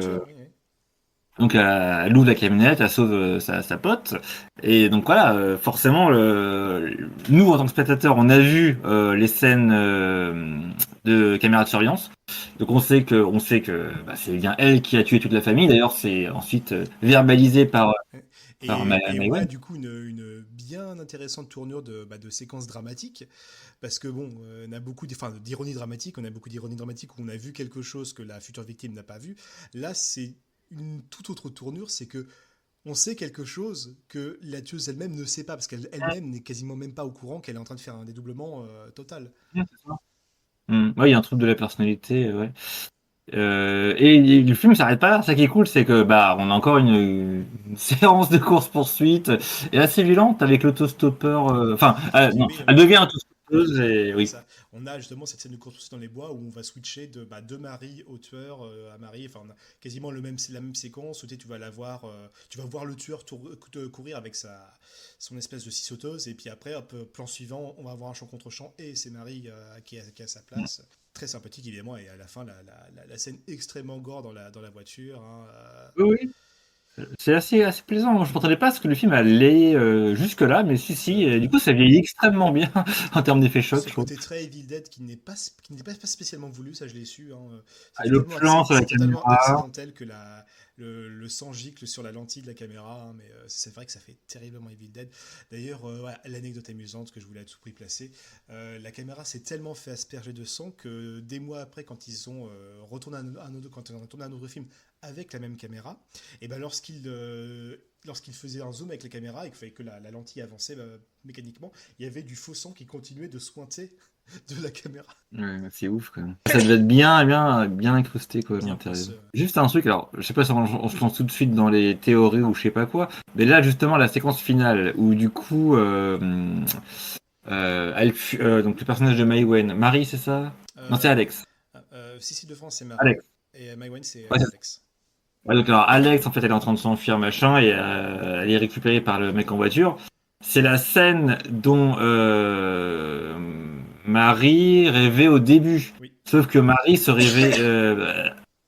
J'ai pas bien compris. Pour moi, c'est Marie dans le rêve qui fuyait, en fait. Oui. Donc du coup, est-ce qu'il y a un Eh ben, sens peut-être qu'elle, là-dedans? intérieurement, elle fuit ses pulsions de mort. Ah oui, puis tu me disais, oui, effectivement. Toi, tu as vu le film plusieurs fois, donc tu as pas C'est mal de ça. rides de lecture. Mais oui, tu me disais pulsion Les de pulsions de vie vie, et de pulsions de mort, bon, mort. ça c'est une thématique inhérente au film d'horreur. C'est pas pour rien que beaucoup de personnages se font tuer enfin, après ou pendant qu'ils font du sexe, hein, parce que bah, les pulsions de ça, c'est très freudien, hein, les pulsions de vie, les pulsions de mort sont inhérentes à l'espèce humaine. Hein. On pense tous au cul et à la mort au moins une fois par jour. Hein, Ah oui, moins une fois. et oui, en moyenne, après Ouais. c'est Freud qui dit ça, hein, c'est pas une science exacte. Oui, mais c'est vrai que c'est un Et voilà. peu. Par exemple, bah, dans le film, pour parler crûment, le tueur arrive sur la propriété pendant que Marie est en train de se masturber. Donc, Parce qu'elle a vu. peu de temps après avoir vu son ami, entre guillemets, sous la douche. C'est ça, oui, tout à fait. Oui, bah voilà. Oui, c'est plutôt marrant d'ailleurs d'avoir ça parce que le cliché c'est bon l'exemple d'Épinal, l'image d'Épinal c'est vendredi 13 au tout début est un couple même dans Halloween je suis con ils sont en train voilà il y a une scène de sexe et le tueur là il y a pas de meurtre lors de scène de sexe et du coup c'est plutôt marrant via le dédoublement de personnalité de l'amener autrement tu vois je trouve que c'est et ça, pour le coup, c'est une idée je crois, tu m'arrêtes ou pas, tu m'arrêtes si j'ai des bêtises, mais il l'a pas piqué ailleurs, tu vois. Ça, Ah non. c'est un genre des scénaristes qui s'est dit, ah, tiens, on va faire ça, quoi. Mhm. Donc, tu vois, en fait, c'est pour ça que je trouve ça un peu dommage qu'il étale toutes ses connaissances, alors qu'en fait, il a lui-même plein d'idées, en fait, et que je pense qu'il n'était pas obligé de donner des gages aux fans de cinéma de genre français. Non, c'est bon, je pense qu'on peut lui faire confiance sans qu'il ait besoin de montrer patte blanche. Ah oui, j'ai vu tous ces films, tu vois, Ah oui, c'est. oui. Après, il y a peut-être aussi un côté, je me fais plaisir et puis je reprends des scènes. Peut-être qu'il voulait juste se faire kiffer lui-même, C'est hein, en possible. mode, Tout à fait ce possible. qui est tout à fait compréhensible. Hein, je vais pas lui en vouloir pour ça. Et puis du coup, alors à la fin, alors moi enfin, on va se lancer là-dedans. Alors, ce qu'il C'est-à-dire faut que savoir, Maïwen a plante Cécile de France, voilà. c'est ça. Ce qu'il faut savoir, c'est qu'à la fin, voilà, c'est que Alex va, on va dire, essayer de calmer Marie en lui faisant une déclaration d'amour. Alors un peu paniqué, un peu sous la contrainte, hein, ça c'est clair. Hein, Ah oui, c'est vrai, bien sûr. et c'est pendant que Marie l'embrasse qu'elle va en profiter pour la planter. Alors non pas avec un couteau, mais carrément avec un démon de pneu. Ce qui est quand même assez vénère. Et après, voilà, Oui. on va en fait, on revient un peu au début du film où on la voyait. Au début, on la voyait. Le film commençait par une femme, donc on se rend compte très vite quand même qu'il s'agit de Marie, ou une femme qui était à l'hôpital dans un très très sale état. Et là, on la revoit sur un lit qui n'est pas un lit d'hôpital, mais enfin un lit d'hôpital psychiatrique, hein, parce elle est à l'asile, quoi, basiquement. Et là, avant qu'on arrive à ce débat-là, ce qu'il faut savoir Ah, avant le toute chose, truc et peut-être freudien. que c'est ça, il y avait un tout autre script à la base. Ah oui, bien sûr, la production. Voilà. C'est vrai. Il faut savoir que le film, dans le premier jet, le film restait sur la ferme et se passait entièrement là-dedans, mais après ils se sont dit, bon, on a un petit peu de budget, autant rajouter des décors en plus, et, pas plus C'est mal. très cool. Ça fait vraiment Ouais. un chapitrage assez évident dans le film, et qui est rafraîchissant, c'est lisible, hein, c'est fluide. Faut savoir aussi que la première idée était assez ambitieuse, puisque tout le film se faisait sans twist, sans révélation. Marie réussissait à se débarrasser du tueur, sauver Alex, trouver un autostoppeur, etc. Machin, tout se passait très bien. Elle l'a ramené à l'hôpital. Elle l'a ramené à l'hôpital et on bouclait la boucle où en fait elle est en train de se faire interviewer, elle est en train de faire un témoignage devant la police.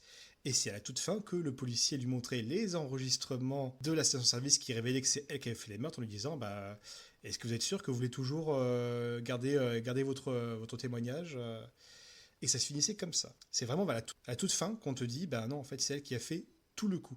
Et il avait prévu de faire un deuxième film qui allait quasiment sortir coup sur coup, qui montrait les événements sous un autre angle, sous le tout autre angle. On allait vraiment voir, alors, je ne sais pas ce qu'il avait prévu exactement, est-ce que ça allait continuer à se centrer sur Marie qui faisait les meurtres, ou est-ce que le film était entièrement du point de vue d'Alex, qui elle voyait l'histoire telle qu'elle est réellement, avec Marie qui pète un câble et qui tue tout le monde. Mais Et c'est pas sans doute, on intéressant. verrait pas le tueur du tout, quoi. Ouais. Voilà. Enfin, on verrait On pas. n'aurait pas vu le tueur, tout simplement, le tueur n'aurait pas eu d'existence physique. Voilà. Et Besson, il a dit non. Besson, il a dit non, non, moi je veux que la révélation elle se fasse à 90% du film et qu'on ait encore un final comme ça, avec vraiment une confrontation où on switch de Marie au tueur. Tout ça pour dire que Ils on ont dû peut... ouais, retoucher un peu leur truc. Voilà. Quoi. Et ça veut dire qu'on peut se poser la question, plus ou moins, parce qu'on on peut interpréter plein de choses, et peut-être que certaines personnes, alors surtout un peu plus jeunes, peuvent se poser la question, est-ce que ce film est homophobe? Est-ce qu'on est en train de nous expliquer que Marie vrille totalement parce qu'elle est lesbienne? Oui, c'est une maladie mentale ou je sais pas quoi. Et Voilà, voilà, et c'est c'est ça. finalement, on met ça en exergue avec la maladie mentale et la folie, que c'est plus ou moins la même chose. Alors, moi, j'avais dit ça comme j'avais dit ça comme un gag à la base. J'ai dit, ah, c'est marrant, finalement, le personnage gay, enfin, le personnage lesbien, se fait finalement Mm. pénétrer. Oui, Et c'est ce qui par la calme. Mm. Sauf que Voilà. toi, tu l'as pris un peu premier degré en disant, Ah finalement, oui, je me suis dit, peut-être que c'est l'idée générale derrière. Je me suis dit, le mince, symbole phallique. j'ai créé un monstre. Mais c'est vrai. Après, oui, effectivement, on a ce symbole phallique qui est là. Et il y a aussi le fait de se dire, Besson, il a mis son grain de sel là-dedans. On sait que le bonhomme, bon, Alors oui, c'est vrai que ça ne fait qu'empirer la situation si on parle de ça, mais oui, progressif, c'est pas effectivement. vraiment son truc. Hein, donc, est-ce qu'il aurait poussé au cul? Bon, je ne sais pas, on ne saura jamais.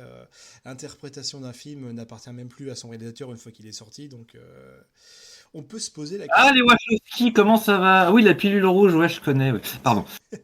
Non, j'ai pas envie de relancer le débat. Oui, bien sûr que chaque film ensuite est au public et font ce qu'ils veulent. Ça veut pas dire que le public a forcément raison. Hein, que quand le public fait exprès de mal comprendre le film, ça donne les crypto-fachos qui ne comprennent pas que leur film préféré est fait par des meufs trans. Pardon, je referme la parenthèse.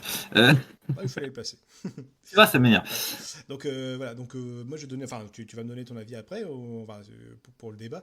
Moi c'est vrai que je me dis, bon, le film, faut pas oublier qu'il est sorti en 2003, donc c'est vrai que ces questions-là n'avaient pas spécialement sens à l'époque. C'est un peu comme la question du si le tueur, si on a un tueur qui se déguise en femme, alors soit parce que c'est un vrai travail de dissimulation, je dissimule mon identité en me faisant passer pour une personne de l'autre sexe, ou s'il y a vraiment un côté un peu plus dérange derrière, comme le personnage de Buffalo Bill dans Le Silence des Agneaux. Est-ce que du coup c'est transphobe? Est-ce qu'on est en train de dire que tous les transsexuels sont des dégénérés qui vont tuer des gens? Je n'ai pas encore trouvé de film qui avait une explication ouvertement transphobe là-dedans. À chaque fois, moi, j'ai vu Oui. que il y avait autre chose derrière. Tu voyais que le personnage, il a d'autres problèmes que juste la dysphorie de genre. Hein. Oui, puis Buffalo Bill, voilà, ça n'a pas été conçu comme ça du tout. Hein, on l'a su après. Et donc pour moi, dans le cas de Marie dans Haute Tension, c'est pareil. C'est un personnage qui a d'autres problèmes, qui a plein d'autres problèmes, mais surtout c'est aussi c'est une personne gay dans un monde qui est pas encore, qui est encore très très très hétéronormative et qui n'aurait peut-être pas été jusqu'à viriller si elle était dans une société où c'était acceptable. Oui, dans le sens que oui, forcément, c'est pas forcément. Et Enfin, c'est ce que tu veux dire. elle-même n'essaye même pas de. C'est même pas qu'elle s'est fait rejeter, c'est qu'elle a même pas essayé, elle a jamais essayé de faire une approche, tout simplement. Et Oui, c'est c'est vrai dit au que début. quand tu revois le film, le début du film, il y a plein de petits trucs où tu sais, quand t'as dit, ah, tu m'as laissé 3 heures durant la fête, t'étais avec un mec, etc. Et tu dis, ah, effectivement. Et Oui, puis donc, Maïwen, elle lui reproche de pas trouver quelqu'un et à aucun moment il est question d'homosexualité. Elle lui dit c'est quand tu trouves un mec et elle dit oh je suis juste pas une chaudasse comme toi machin tu vois donc oui voilà c'est effectivement ouais. donc c'est intéressant. Mais après, voilà, il y a le fait qu'il y ait eu Besson derrière et qu'on a dit, est-ce qu'il aurait un peu manipulé le script pour... Après est-ce que ça fait télé je ne sais pas mais en tout cas le truc est que au final c'est dans le film. Alors est-ce que c'est maladroit, est-ce que c'est voulu, est-ce que c'est inconscient, voilà je ne sais pas. Mais moi en fait oui si tu veux mon avis en fait je ne sais pas en fait je sais même pas parce que je manque de recul j'ai Ah, vu le mais je film sais là pas pour non la plus. une heure. Voilà, je n'en sais rien. Mais après, oui, comme tu disais, ça reprend un peu. Alors c'est pas la même situation, mais ce cliché de un personnage plus ou moins dysphorique, machin, bah il y a aussi dans Psychose, bien sûr. Bien sûr. Mais c'est pas forcément, c'est malheureusement utilisé comme un outil thématique pour nous faire comprendre que le personnage est dérangé. Mais en dehors de ça, il y a le fait qu'effectivement, un objet phallique pour toi qui me l'as rappelé en tant que grand connaisseur de slasher, un objet un plus ou moins phallique, donc c'est pas un couteau, pour à la fin se débarrasser du tueur, comme ça arrive dans quasiment tous les slashers. Ça ne date pas En gros, là, d'hier. Haute Tension n'est pas une exception. C'est tout à fait normal une Final Girl, homme ou femme, Final Girl, comme je dis, c'est un terme, une Final Girl ne bien se sûr. débarrasse jamais du grand du Big Bad avec un flingue. Elle finira Ouais, tu m'as dit, toujours avec oui. un objet phallique, un couteau, un truc qui perce, un truc qui transperce. Et voilà. Et moi j'ai même l'impression que, bon, évidemment, dans le final, elle n'allait pas transpercer Alex en plein cœur parce que sinon, elle serait morte et l'histoire s'arrêtait là. Hein, on la verrait pas, on n'aurait pas une conclusion, on la verrait à l'asile. Là, elle la transperce de l'autre côté du cœur, mais elle la transperce quand même en pleine poitrine. Donc vraiment, elle la perce au cœur, elle l'attaque au cœur. Et on est un peu dans cette optique, un peu à la King Kong. Hein, la belle a tué la bête, finalement. Elle l'a tuée avec son amour. Et je trouve Bon, elle ça l'a c'est pas beau tué. et assez triste. Enfin, elle l'a neutralisé. Tu vois. Et ça donne encore Oui. une fois cette fin très tragique où tu ne peux pas pardonner à l'antagoniste. Mais en même temps, tu as une petite Hum, peine pour lui.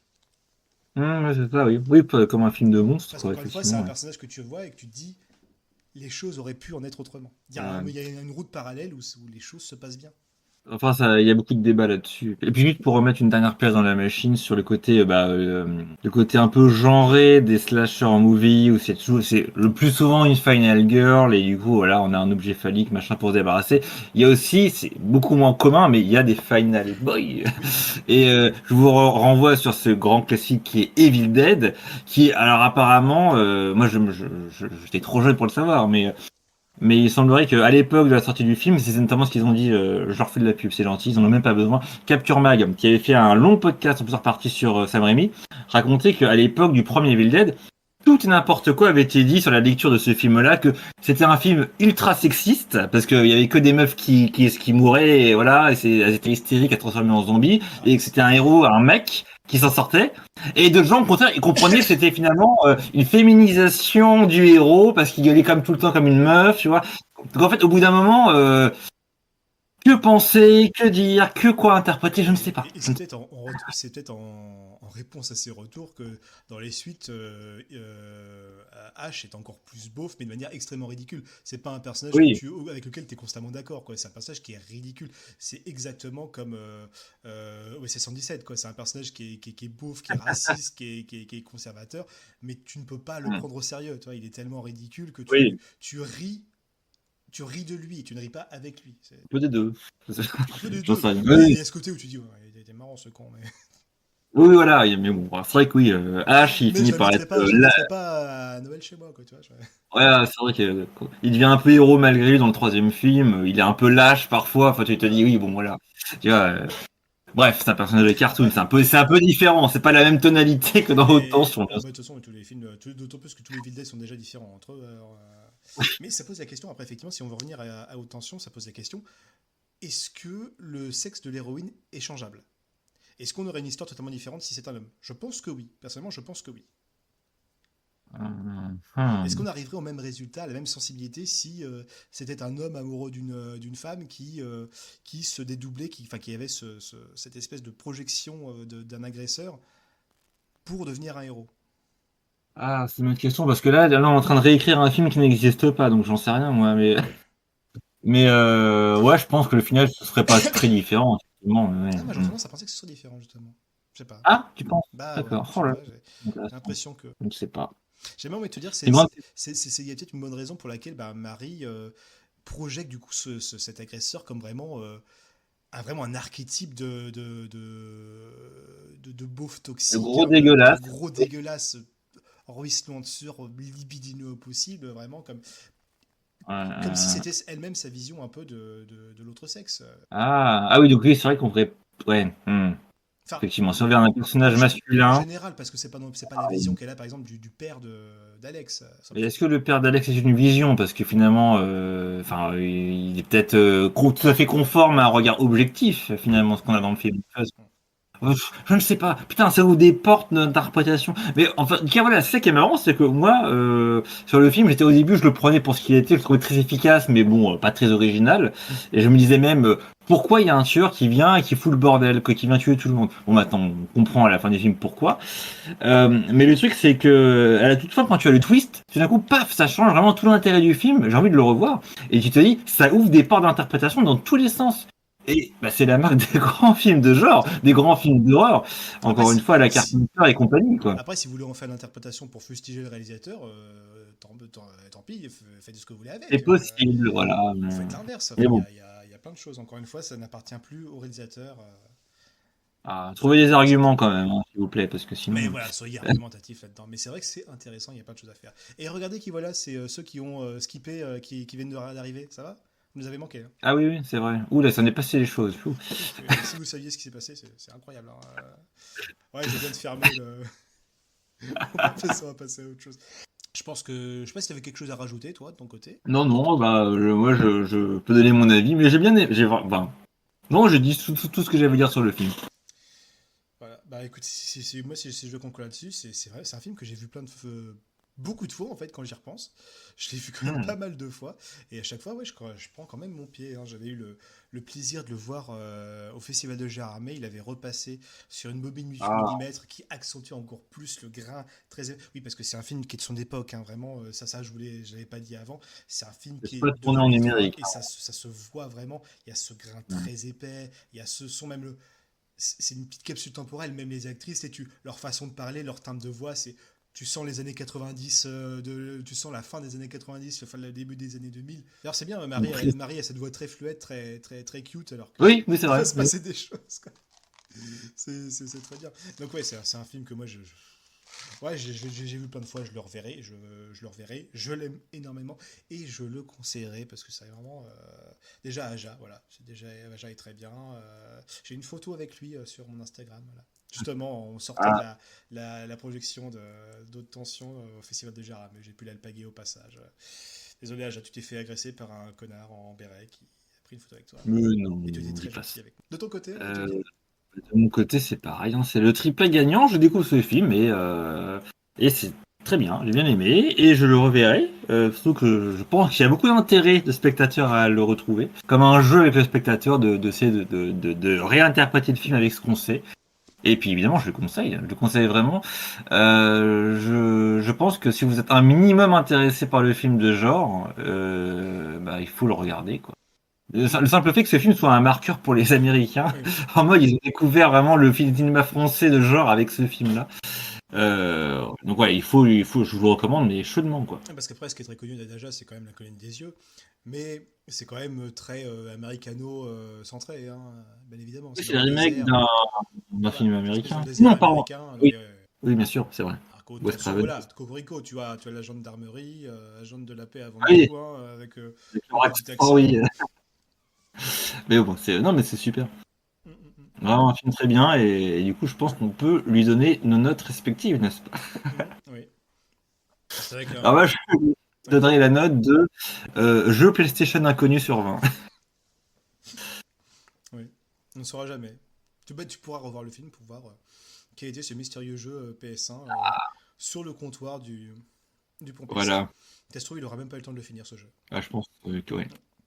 Alors que moi, avec émotion, je remets à ce film la note d'un accident de chasse sur 20. Ah oui, j'avoue. Oh, Voilà. les accidents, Bah, ça arrive. galinette cendrée, un gamin en cow-boy, une galinette cendrée, bon. Oui, ça ressemble. On peut se tromper des fois. Ah, L'erreur est humaine. l'erreur est On va humaine, pas. voilà. Il n'y a pas mort d'homme. C'est ça. Il y a juste mort d'enfant. Voilà. Est-ce qu'un enfant est un être humain? Non, ce sont des, Oh non, non. ce sont des démons. Ce sont des démons. Et il faut les tuer à la naissance. Un peu comme les vieux. Oh, la geste primaire. Enfin bref. C'est Passons. une pente glissante. Une pente glissante, une véritable pandémie, hein. Avançons l'horloge d'une petite vingtaine d'années, hein, Oui. 20 ans après Haute Tension. Putain, 20 ans. Ce film a plus de 20 ans. Bah Bordel oui. de merde. Enfin, bref. Je déprime, mais je viens sûrement de vieillir encore un peu rien qu'en disant cela. Donc 20 ans après, on a eu ce film que tout nous apporte à ce double feature. Oui, enfin, je l'apporte, mais bon, je pense que tout le monde l'a vu. C'est un film qui a fait beaucoup parler quand il est sorti. Donc, c'est Vermine de Sébastien Vanissek. Mhm. Chaud.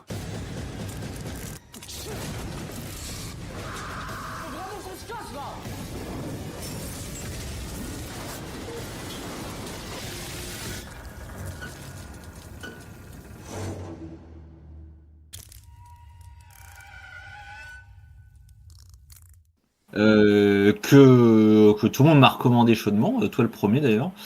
Je l'avais pas vu en salle et donc bah, je l'ai chopé en Blu-ray. Je me suis rattrapé tout récemment. Et Voilà, je sais même pas par quel biais on commence à l'aborder. Déjà, Moi, de mon côté, présent. Vermine, j'avais eu de la chance de le voir au festival, enfin au FEFS, donc Ah bah il ouais. y a un an, l'année dernière, hein, c'était assez sympa. Malheureusement, enfin, j'avais vu avec une petite partie de l'équipe, malheureusement, il n'y avait pas Jérôme Niels, mais Ah d'accord. de souvenir, il y avait le Réal, puis il y avait les deux actrices principales. Donc D'accord. c'était quand même sympathique. Il y a eu une petite FAQ après. Je l'avais vu à l'UGC. C'était Mais une très bonne ouais. expérience. C'est vraiment l'année dernière était très riche en films de genre français, hein. En même J'allais temps, dire. il y avait eu Vincent doit mourir qui était très sympa également. Gueule Noire qui était pas incroyable, mais voilà, ça faisait quand même le mérite d'avoir un décor intéressant et en plus de se passer, enfin, d'avoir voilà, un creature design qui est assez, qui en fait un bon film de monstre. Mhm. Et voilà, au milieu de ça aussi Vermine. Vermine qui est cette tentative de faire oui, là aussi un film de monstre, un film de bébête à la Oui, française. Ce qui est quand même un truc très rare, hein, parce qu'on a du cinéma extrême, on a du cinéma avec des tueurs, etc. Mais du film de bestiole en France, ben oui. je les cherche. Hein, C'est un pari assez osé, mais le truc c'est que il y a quand même ce côté, on a une mouvance de films d'horreur, j'ai l'impression, en France depuis facile 3 4 5 ans, qui s'explique aussi parce on commence enfin on a commencé à avoir des financements spécifiques aux films de genre avec le CNC, donc ça a quand même poussé l'écriture de scénario et la mise en chantier de films de ce style grâce à ça. Et du coup, ouais, Sébastien Vanissek, justement, entre guillemets, il sort de nulle part. Oui et non, mais en tout cas, c'est son premier long métrage. Il avait fait pas mal de courts métrages auparavant. 4, je crois qu'il en a fait 6. Je Ah crois qu'il y en a au ouais. moins 2 qui ne sont pas qui sont pas vraiment des films d'horreur, enfin des cours d'horreur. Mais après, il en a fait 4 autres qui sont assez sympas. Ces 4-là sont disponibles sur Shadows, il faut le savoir, ou dans les bonus du Le DVD Blu-ray ou de du Vermine, vous Blu-ray. les avez, ouais. C'est ça. Alors, j'avoue, toi, tu les as vus, les films, enfin, la plupart d'entre eux, en tout cas, pas moi. Moi, j'ai pas vu ces courts métrages, donc je peux pas encore en parler. Après, c'est des films qui sont rarement de l'horreur pure, mais qui ont une ambiance un petit peu malsaine. J'ai l'impression aussi qu'il souvent, Voilà. il défend la cause animale, j'ai l'impression. Il y C'est a Crow, il c'est un parle grand défenseur des de animaux, donc ça se voit dans Crow, et également dans pas bouger. Pas bouger, voilà, où justement Ouais. et c'était son premier ou le deuxième, je ne sais plus. C'était un des courts-métrages qu'il avait fait avec Jérôme Nil, hein, qui se connaissait depuis un petit bout de temps, et après il a fait Holo, qui est un petit film tarantiniste délirant où le personnage de Jérôme Nil essaie de se faire de la thune en récupérant des cartes Pokémon holographiques très rares pour se faire Oui, de il la en a thune. parlé. Putain, il faut vraiment que C'est je une le petite regarde. Ok. débilité, c'est vraiment génial. Je crois même Ok. il y a un caméo de David Lafarge Pokémon là-dedans en plus. Oh là là, d'accord. Ok, très bien. C'est Mais oui, en tout cas, c'est vraiment débile, mais ouais, très bien. c'est cool de voir qu'en fait, il est fidèle, hein, parce que oui, Jérôme Nil, il est toujours, il est dans Vermine. Et si j'ai bien compris, la plupart de son équipe technique, en fait, et des comédiens en général, tu les avais déjà vus dans les courts-métrages, apparemment, il fait souvent appel à eux. Mhm. Donc c'est assez sympathique. Alors, Pour pitcher vite fait pour ceux qui s'étaient rien, Jérôme Niel, je rappelle, hein, c'est les tutos de Camille. Hein, salut bande de salopes, tout ça, tout ça. Hein. Mais il a oui, fait autre chose, Amour et sachez-le. Consec. Voilà. Je vous aime, putain. Oui, du coup, alors si on pitch le film vite fait, De quoi ça parle? bah en gros, voilà. C'est le C'est film avec des insectes policiers. Non. Ah oui, Vermine. Ah putain, j'attends la saison 2 et la saison 3 depuis longtemps, ils nous l'ont annoncé, Bobby Pix. Putain, pardon. Non, c'est ça, Vermine, je sais plus. Oui, c'est ça, Si, Vermine. c'est Vermine. Euh, j'adore Presque cette série. prêt. Infested en américain. Tout à fait. Donc, un film de bébêtes, comme tu dis. Alors, c'est quoi ces bébêtes? Ce sont des araignées. Ah, Alors, super. Donc, vraiment un film dessiné aux alors, arachnophobes. un petit instant, je te prie. Voilà. Alors, c'est un film qui parle d'araignées. J'ai dit une connerie. Je vais extérioriser un petit peu. Je prends ce coussin. Ah, Petit instant. oui. Je suis tout disponible. D'accord. Oui, donc, je vous rappelle que toi, tu es Procède. plutôt, plutôt enclin à l'arachnophobie. Effectivement. Ce que je peux tout à fait comprendre, et c'est un film qui joue à fond là-dessus. Au niveau du pitch, bon, vite fait, il est assez simple. En gros, alors, qui est assez sympathique aussi, c'est qu'on a un peu ce côté film franco-français qui nous parle des banlieues, des cas, enfin, des blocs d'HLM, même si pour le coup, là, c'est relativement esthétique, vu que c'est des bâtiments, c'est un bâtiment en forme de camembert, qui est un vrai bâtiment d'ailleurs, je sais plus où c'est situé, Aubervilliers, je crois, enfin, en tout cas dans la région Île-de-France. Et, J'étais surpris de voir que c'était un vrai bâtiment. c'est apparemment d'ailleurs là où aurait grandi le réalisateur. Mais le film n'est pas Euh, tourné dans ce bâtiment-là. Il est tourné totalement ailleurs. Mais ça s'était utilisé pour les plans extérieurs, effectivement. Ouais. Ce qui est très Et intéressant oui, il y a parce pas que mal de. ce bâtiment ressemble déjà à une espèce de ruche, hein. Donc déjà, il y a un côté un peu alvéole qui déjà renforce un peu ce côté insecte. Ou ce côté nuisible, bien sûr, tel que voudraient le montrer nos politiciens. Oui, bah c'est ça le truc, c'est que bon alors oui, pour vraiment aller dans la vite fait, puis après on parlera du film un peu plus en détail. En gros, donc on suit Kamel, Caleb, je Caleb, crois c'est ça. Caleb, Kamel, putain, comme désolé. Superman. Comme Superman. Presque. Caleb, du coup, bah, qui est un jeune de cité relativement sympathique, même si on comprend quand même c'est un peu le bordel dans sa vie. Il essaie de s'en sortir en faisant plus ou moins du trafic. Alors, ce n'est pas du trafic de drogue ou quoi que ce soit, mais des chaussures, si j'ai bien Il fait compris. On sait pas trop de la comment revente de les graisse, ouais. obtient. Je pense que c'est pas tout à fait légal, mais bon. A Et, priori, il essaye et d'être légal, donc je pense que c'est de la revente en hmm. gros, un truc comme ça, quoi. Donc oui, il y a ce côté avec les chaussures, les Nike, là, les fameuses TN notamment, mais de côté, il a aussi une passion depuis tout jeune pour les reptiles, les araignées, enfin les insectes, les animaux exotiques, souvent dangereux, venimeux et tout ce que tu veux. Donc encore une fois au niveau de la légalité, là par contre je pense que on repassera quand même parce que c'est pas toujours des choses très très saines et d'ailleurs qui sont dénoncées dans le film. Et en gros bah il va se retrouver avec une araignée étrange qui va récupérer encore une fois de manière un peu pas très claire par des contacts. Bon bref voilà c'est plus que louche cette histoire. C'est-à-dire qu'au Et donc bah au début, tu as toute une scène d'introduction où on voit l'araignée qui, avec plein d'autres araignées, sont récupérées oui. sur Skull Island. Non, ça c'est dans Branded, ça. Mais c'est totalement.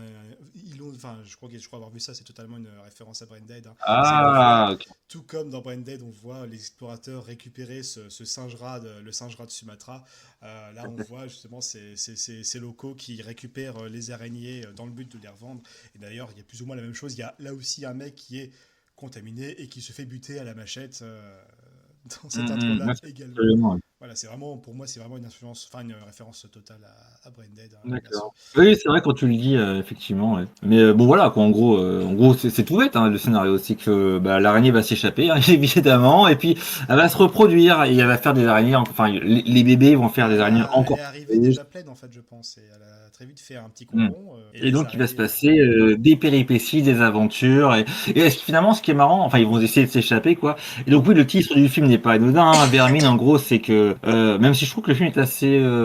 moi, j'ai trouvé ça relativement subtil parce qu'il n'applique pas non plus de ouf son propos, mais en fait, c'est quand même là, hein, vraiment. En gros, bah, il y a un parallèle évident avec ce que pensent notamment... les gens qui ne vivent pas en banlieue, les politiques, la police, tout le monde en fait, ce qu'ils pensent des gens qui habitent dans le, hein, qui les considèrent comme de la vermine. Et en gros, bah, c'est un peu le Covid, le retour. Oui, L'immeuble va se retrouver complètement mis en quarantaine. Personne ne doit rentrer, personne ne doit sortir. Des flics complètement dépassés par la situation. Ils sont pas complètement méchants, ils sont quand même très très cons. Mais ils vont devoir essayer de gérer ce qui se passe. mais surtout qu'ils prennent de très mauvaises Et décisions voilà, qui coûtent des vies, en fait. Et tu dis, même s'ils sont pas foncièrement méchants, il y a quand même ce côté où il y a la baston à la fin. s'il y a une décision à prendre, on n'aura pas beaucoup d'hésitation à prendre une décision qui va coûter des vies que l'on considère comme sacrifiables. C'est exactement ça, Voilà. quoi. Là, on reprend après, on reprend un peu quand même les mêmes thématiques qu'un film de zombies, par exemple, où c'est Resident Evil 2, quoi. C'est Raccoon City infecté. Bah, il y a peut-être des survivants qui essaient de survivre là-dedans, mais bon, on va larguer une petite bombe atomique là-dessus, puis on passe à autre chose, on met ça sous le tapis, on n'en parle plus, hein. Et donc oui, donc c'est ça, tu l'avais peut-être pas dit. La grande caractéristique de ces araignées-là, c'est que bah, elles se reproduisent très très vite, et surtout elles grossissent. Alors ça existe vraiment chez certaines araignées. Une araignée peut drastiquement augmenter sa taille si elle est dans un environnement propice et surtout si elle est confrontée à d'autres prédateurs. Elle va évoluer et grossir, mais de Oui, son vivant, carrément, hein. C'est même pas génération après génération. Pas à ce ah d'accord, ok. point-là, pas à ce point-là. Là, on est sur des araignées qui vont devenir vraiment très grosses, sans arriver dans l'archétype de l'araignée géante, hein. C'est pas Oui, Tarantula, hein. C'est pas des araignées grosses comme un gratte-ciel, c'est pas Eight-Legged Freak ou des trucs comme ça. On est plus sur, on va dire, une base à la Arachnophobia, hein, film assez connu où on restait sur des araignées de taille tout à fait normale, mais extrêmement venimeuses.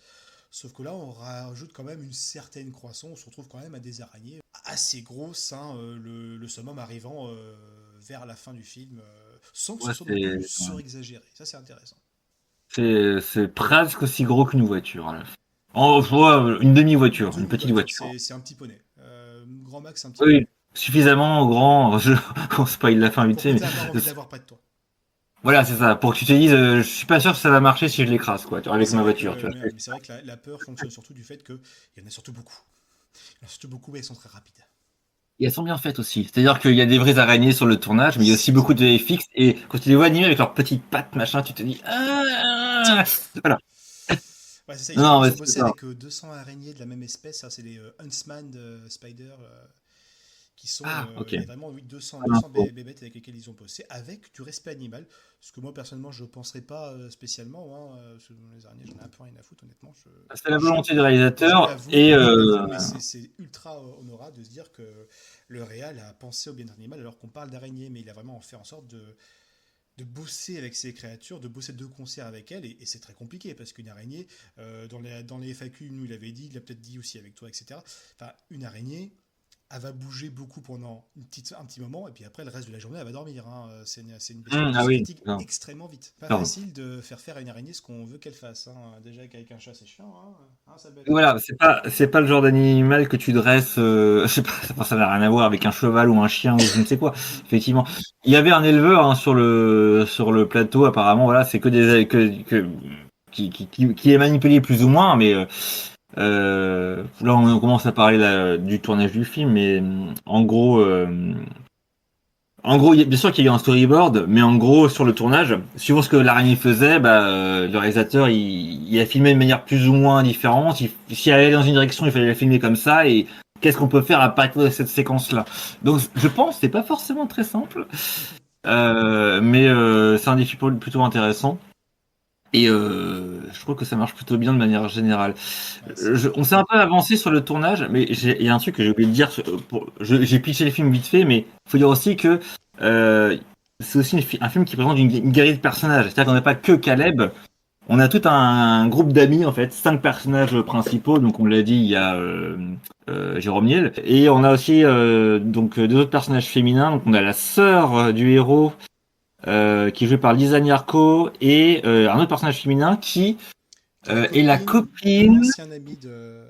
du 5e personnage, l'ancien ami du héros Caleb. Enfin, bon, c'est assez compliqué comme ça, mais le film est relativement bien écrit et je trouve assez bien incarné. C'est-à-dire que tous les personnages, moi j'y croyais quand même au niveau de leur interaction. Et puis Assez après, vite, ça, ils sont présents.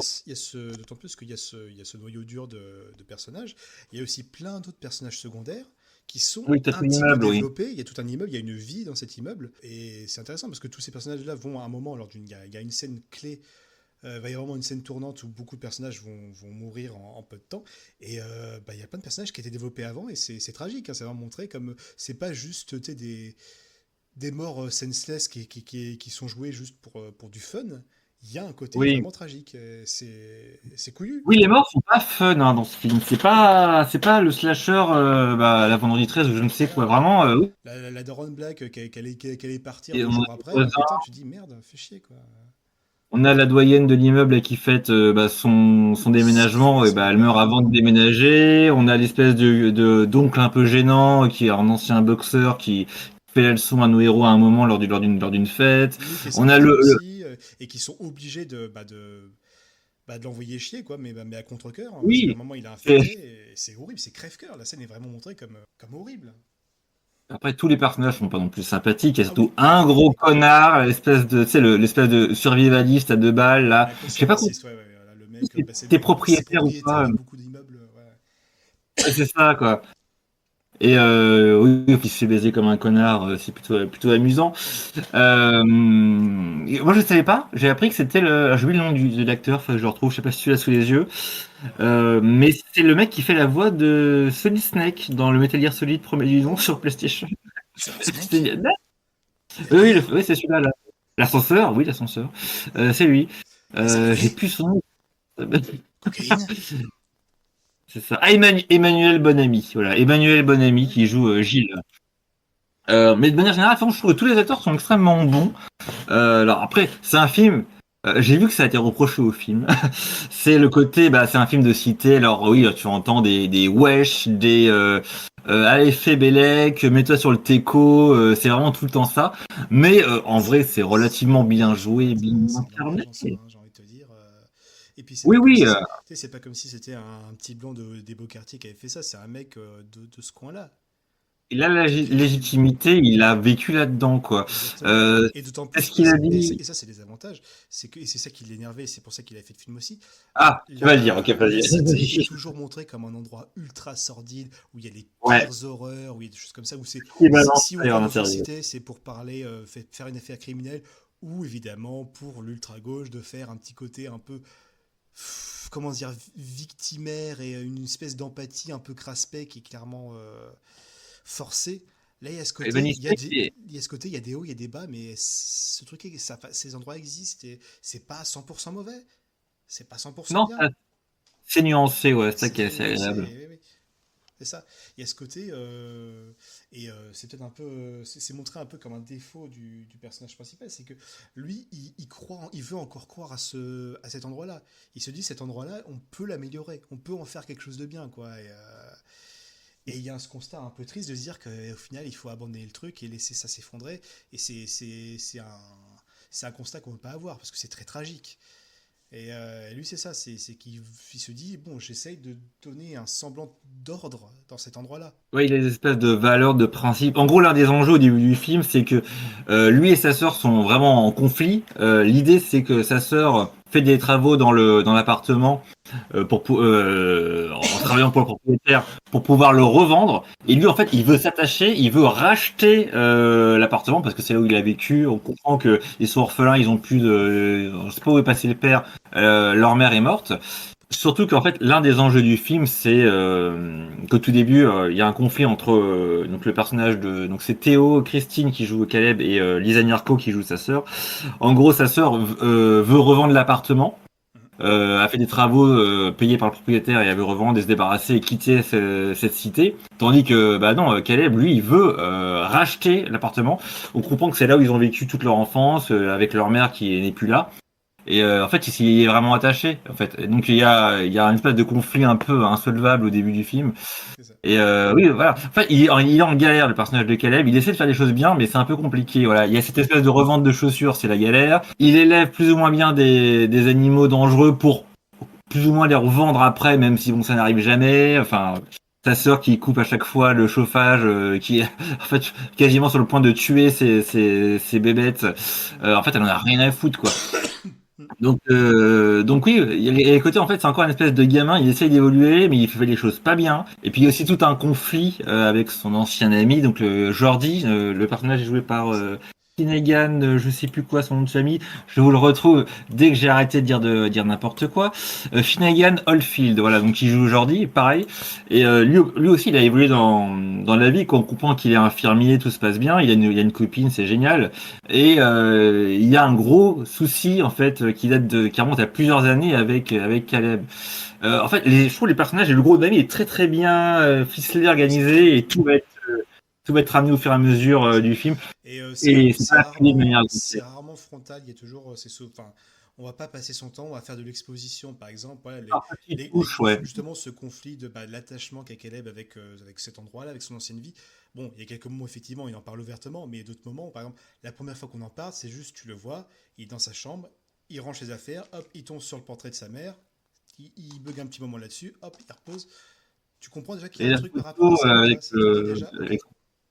si chaud de Oui, tête, c'est ça ça. marche très bien. Oui, oui. Non, et d'ailleurs, dans les commentaires audio, il disait que c'était assez galère d'écrire ce genre de scène avec son co-scénariste qui est Flaubert. Que voilà, ils avaient peur de m'avoir fait trop. Simplement la scène, C'est la très première bien, scène dans la cuisine avec sa sœur, il disait ça fait un peu exposition. Moi, je trouve pas parce que les non, du acteurs tout, le ça. jouent vraiment bien, Hmm. mais très naturel. On dirait qu'ils sont vraiment en train de s'engueuler. Non, ça marche relativement bien, quoi. Ils ont chacun à peu près leur arc scénaristique en plus. Oui, Sauf peut-être le personnage de Jérôme Niel, justement, qui a un peu le comic relief. Quoi qu'il a son moment de... On spoil, d'héroïsme, hein. c'est ça. Voilà, exactement à la toute fin. Et que je trouve... et je trouve drôle en plus, alors que il est drôle, mais il ne Oui, rejoue pas son oui, rôle de... c'est un autre Voilà. style de comique et puis il a son. Je pense que c'est un peu ça l'arc du personnage, c'est que c'est un personnage que les gens qui vont découvrir ce cinéma-là, tu sais, ceux qui connaissent, ils ont pas vu les courts-métrages, hein, c'est clair, le public général n'a pas vu les courts-métrages. Bon, on leur dit, il y a un film qui fait peur avec des grosses bébêtes, bon, ils vont tester. Et on va dire, tiens, c'est marrant, il y a les tutos de Camille là-dedans, c'est rigolo.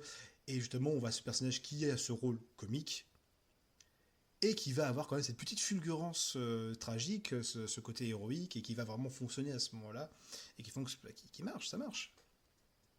Et surtout qu'en plus, moi je savais pas, mais Jérôme Niel et Flaubert et machin, en fait, c'est des gens, on les connaît grâce à YouTube et des trucs sur Canal Plus et compagnie, je sais pas quoi, Suricat et Golden Moustache, je ne sais pas. Mais en fait, on pense à la comédie, mais en fait, ils ont une vraie culture du cinéma de genre, du cinéma d'horreur. On fait de la pub, ils ont pas besoin de nous, eux non plus, mais Shadows. Jérôme avait fait aussi un interview sur Shadows où il parlait justement de ses films, les films qu'il aimait et tout ça, et c'est ouais, non. C'est des gens qui ont de la culture aussi. Encore une fois, on est sur des amoureux de genre. Et c'est ce que disait Vanissek aussi, c'est que quand t'as un acteur comme ça qui connaît ces références-là, c'est beaucoup plus simple de lui dire ce que tu veux qu'il fasse, quoi. Et c'est assez agréable, effectivement. Moi, mais il m'a pas mal bluffé, hein, le Jérôme Niel, comme tout le monde. J'avais un peu peur, en fait, de voir qui surjoue, en fait. Et voilà, et en fait, non, j'adore, hein, les tutos de Camille, j'ai le DVD à la maison. Oui, ça existe. Mais le truc, c'est que non, bah, il joue un autre style, quoi. Et putain, quel bon acteur, en fait. Il est con, hein. Enfin, il est bon, ce con, voilà. Il est con, ce con. J'ai envie de de le revoir dans un rôle, mais qui est totalement, Purement dramatique, purement dramatique horrifique. ou purement horrifique, ça pourrait tellement marcher. Ce qu'il essaye un peu dans un des courts-métrages. Mais après, c'est un D'accord. court-métrage. Il me tâte, et j'ai hâte de voir ça. Bah, c'est le court-métrage pas bougé, justement. Oui, et puis je pense aussi qu'on peut vite fait parler en termes de mise en scène, parce que j'ai commencé à en parler sur haute tension, c'est-à-dire que c'est marrant, j'ai un peu le même effet, c'est-à-dire qu'il y a pas mal de fulgurants sur certains plans, mais c'est pas forcément appuyé, tape à l'œil, je me regarde à travers la caméra, regardez, je suis un super réalisateur. C'est-à-dire qu'il y a pêle-mêle, j'ai un plan que dans la bande-annonce, t'as ce putain de couloir en fait avec l'étoile d'araignée, tu sais, espèce de travelling qui part en arrière. La caméra Avec la caméra sur elle-même, voilà. c'est super beau. Ça. Et écoute, toutes les araignées qui sont évidemment faites en effets spéciaux, apparemment c'est le plan qui a coûté le plus cher du film. Mais alors effectivement ce plan, effectivement, il dure un peu. Mais à côté t'en as pas mal d'autres qui ne sont pas forcément méga longs. Et je me rappelle une scène où t'as une caméra qui suit un personnage qui est en train de chercher une araignée dans sa chambre. Il passe sous son lit, oui, oui. Voilà, et en fait la caméra est accrochée à un bras mécanique. Ça marche très bien. Voilà. Et ça dure vraiment, si tu clignes des yeux, tu le vois pas, ça dure 2-3 secondes, quoi. C'est dans une scène qui a un montage assez cut, et tu te dis, ah, il y a des fulgurances ici, et t'en as plein, en fait, tout le long du film. Et aussi au niveau des vrais faux jumpscares, c'est, typiquement, t'es, sur la toute fin du film, quand t'as comment on appelle ça? J'allais dire le raid, enfin, quand t'as tous les flics, là, juste après, oui, voilà. Bah, juste après le sacrifice du personnage de Jérôme Niel, la porte qui s'ouvre, bon, la musique aide énormément, mais en gros, t'as un moment de tension, tu te dis bon, bah, il se passe rien, et en fait, si juste après les araignées arrivent, non, mais il y a pas mal de trucs qui sont assez chouettes dans le film, je trouve. Et mention spéciale pour la scène dans la salle de bain où tu commences à voir dans le miroir les araignées pousser la ventilation de la VMC. Et moi, je me suis vraiment dit à haute voix, putain, c'est génial, quoi. Et en termes de tension, et aussi grâce au jeu des acteurs, au bordel ambiant, un peu d'humour. Jérôme Niel en arrière-plan qui fait ah yes, écrase bien l'araignée à la con. Quand tu as toutes les araignées qui sortent de dessous la douche. Un plan apparemment fait en multipass. Il y avait une seule araignée qui a été filmée plusieurs fois. Après, ils ont mis les plans. Mais une vraie araignée pour le coup, hein, qui a ensuite été mis. Il y a plein d'idées qui marchent extrêmement bien. C'est ça, tu vois, c'est que comment dire, il cumule tous les trucs qui peuvent être flippants avec dans une conversation avec une araignée, quoi. C'est le coup du. Oui, Je l'ai écrasée avec un balai. Elle est morte ou est-ce qu'elle est enceinte et tous les petites araignées qu'elle a sur elle vont soudainement sortir. L'araignée que tu éclates avec un balai et qui grimpe sur le balai pour aller vers ton bras, ça c'est le truc classique. L'araignée qui est dans la douche, l'araignée qui sort du trou, tous ces trucs-là, l'araignée qui est au plafond. Imagine, Si elle va en vrai, c'est c'est toi. C'est ça. C'est affreux. Et surtout, le fameux dicton de le pire, c'est pas quand vous voyez l'araignée, c'est quand vous la voyez plus. Ça fait froid dans le dos, effectivement. Mais oui, t'as le black, il voit l'araignée sur le mur, il se baisse pour prendre sa oui. là. L'araignée est plus là. Et puis elle est énorme en plus, celle-ci. Là, c'est le moment où moi j'étais dans la salle, j'étais oh putain, ta mère. Ah ouais. Le truc un peu con, je trouve, c'est quand il pète un trou dans son mur, en fait, et après il met la tête dedans. Mais à quel moment tu vas regarder comme ça? Moi, Enfin, je fais bref. pas ça. Moi, je fais pas ça. Je lance Mais une bon, grenade dedans, mais. peut-être qu'il est pas spécialement effrayé par les des araignées, j'en sais rien. Enfin, bon. Enfin, quand même, quand tu dis ça, Sam, que t'aies peur ou pas peur, ça peut être dangereux quand même de manière générale. Hein. J'ai pas Oui, peur oui, des, oui, j'ai non, pas peur mais des chiens, mais le chien il peut être dangereux quand même. Hein. ah, le chien. Ah, le chien, Oui, il effectivement. y a quelques effets un peu alien, un peu de body horror où les araignées sortent Revendiqué, des revendiqué personnes. Alien, ouais. Ouais, clairement, ça aussi, ça marche très bien. Alien et Aliens, parce qu'apparemment, la scène de fin, voilà, ça fait les Aussi, marines entre du ce deuxième côté, film. qui est une scène un peu fouillie, mais là pour le coup, Moi, j'aime je peux bien rien cette scène reprocher. finale. Je peux rien reprocher parce que c'est du fouillis qui est volontaire. T'as vraiment cette panique t'as des mecs qui sont lourdement armés pour des menaces humaines ou des trucs dans ce genre-là, qui sont confrontés à des trucs relativement petits et ultra rapides. Et là, bien sûr que c'est le bordel, qui sont pas Ils sont prêts pour ça. dépassés. En fait, eux, c'est les facehuggers, en fait, c'est ça, c'est un peu Ouais, c'est l'idée, ça. quoi. Mais moi, je trouve que cette scène, elle est quand même relativement bien filmée. Et oui, il y a un peu de shaky cam, Et ce qui est bien, mais c'est j'ai pas été perdu dans l'espace, donc ça ce qui est va. bien, c'est qu'ils sont amusés j'imagine numériquement, ils sont amusés à grossir les araignées, mais de manière souvent un peu aléatoire. T'as rarement deux araignées qui sont exactement de la même taille. T'as vraiment ce côté ultra varié qui marche très très bien. Apparemment, à l'écriture du scénario, ils avaient des références araignée taille 1, taille 2, taille 3. Genre, taille 2 devait correspondre à un chat, taille 3, c'était un espèce de mouton. Enfin, c'était un peu débile, apparemment. Mm. Mais oui, je pense que ça leur donne des. Enfin, voilà, pour vous donner une idée de jusqu'où ça va aller dans le film en terre. Et ça n'ira pas au film de série B voire Z. Enfin, si, c'est la série B, mais voilà, c'est pas Tarantula, comme tu disais, quoi. Mais j'ai trouvé ce film extrêmement sympathique. Il en fait pas des mégatonnes. Je n'attendais pas spécialement. Enfin, si, j'avais des petites attentes, mais je m'attendais pas non plus à un chef-d'œuvre. Et effectivement, le film est très bon. Ça va pas forcément au-delà. C'est pas non plus la méga claque. Mais apparemment, alors c'est un budget de 4 millions d'euros. Tu te dis, avec 4 millions, bon, apparemment ils se sont bien démarrés au niveau des effets spéciaux. Mais en fait, ce qui me tue, c'est que les acteurs le jouent de manière très premier degré et à aucun moment c'est ridicule. Je C'est trouve ça. les personnages sont très attachants. C'est vrai que même l'équipe eux-mêmes, j'avais l'impression qu'ils y croyaient pas trop. Bien sûr qu'ils croient en leur film, mais qu'ils croyaient pas spécialement à ce potentiel-là.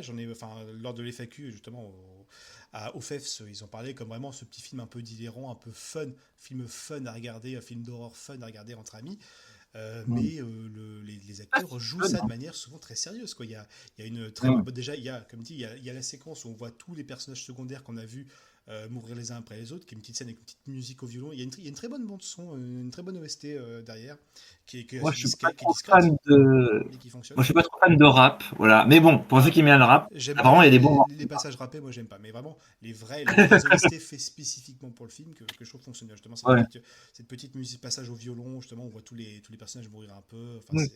c'est assez triste. Et puis il y a la scène pivot où on a notre petit groupe qui viennent de voir, c'est Jordi qui vient de mourir. Et il Oui, y a oui, oui, oui, oui. scène de breakdown mental qui est ultra pesante. Où là, Ah oui, là, c'est pas fun du tout.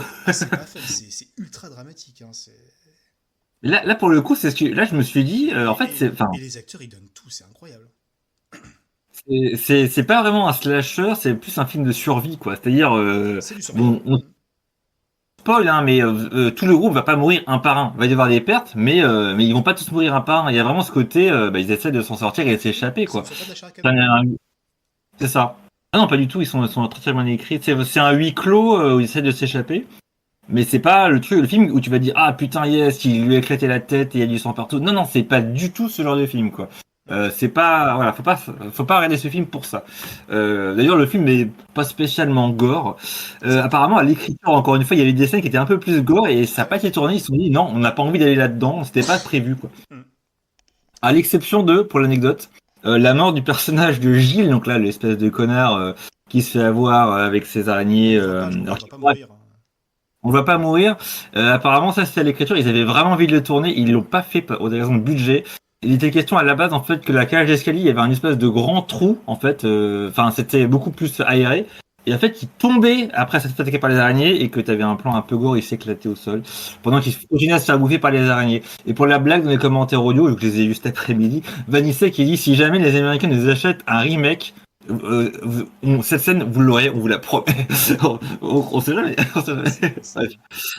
Même si bon, ils sont occupés sur autre chose en ce moment, mais là je m'avance un peu. Mais pour rester sur ce côté dramatique, ce qui est très intéressant avec le film, c'est aussi le parti pris, c'est que ça permet justement, enfin, le film, franchement, les morts auraient vraiment été montrés comme gaguesques si ça avait été fait par, je sais pas, un réalisateur blanc des quartiers riches qui fait un film, ce qu'il veut faire.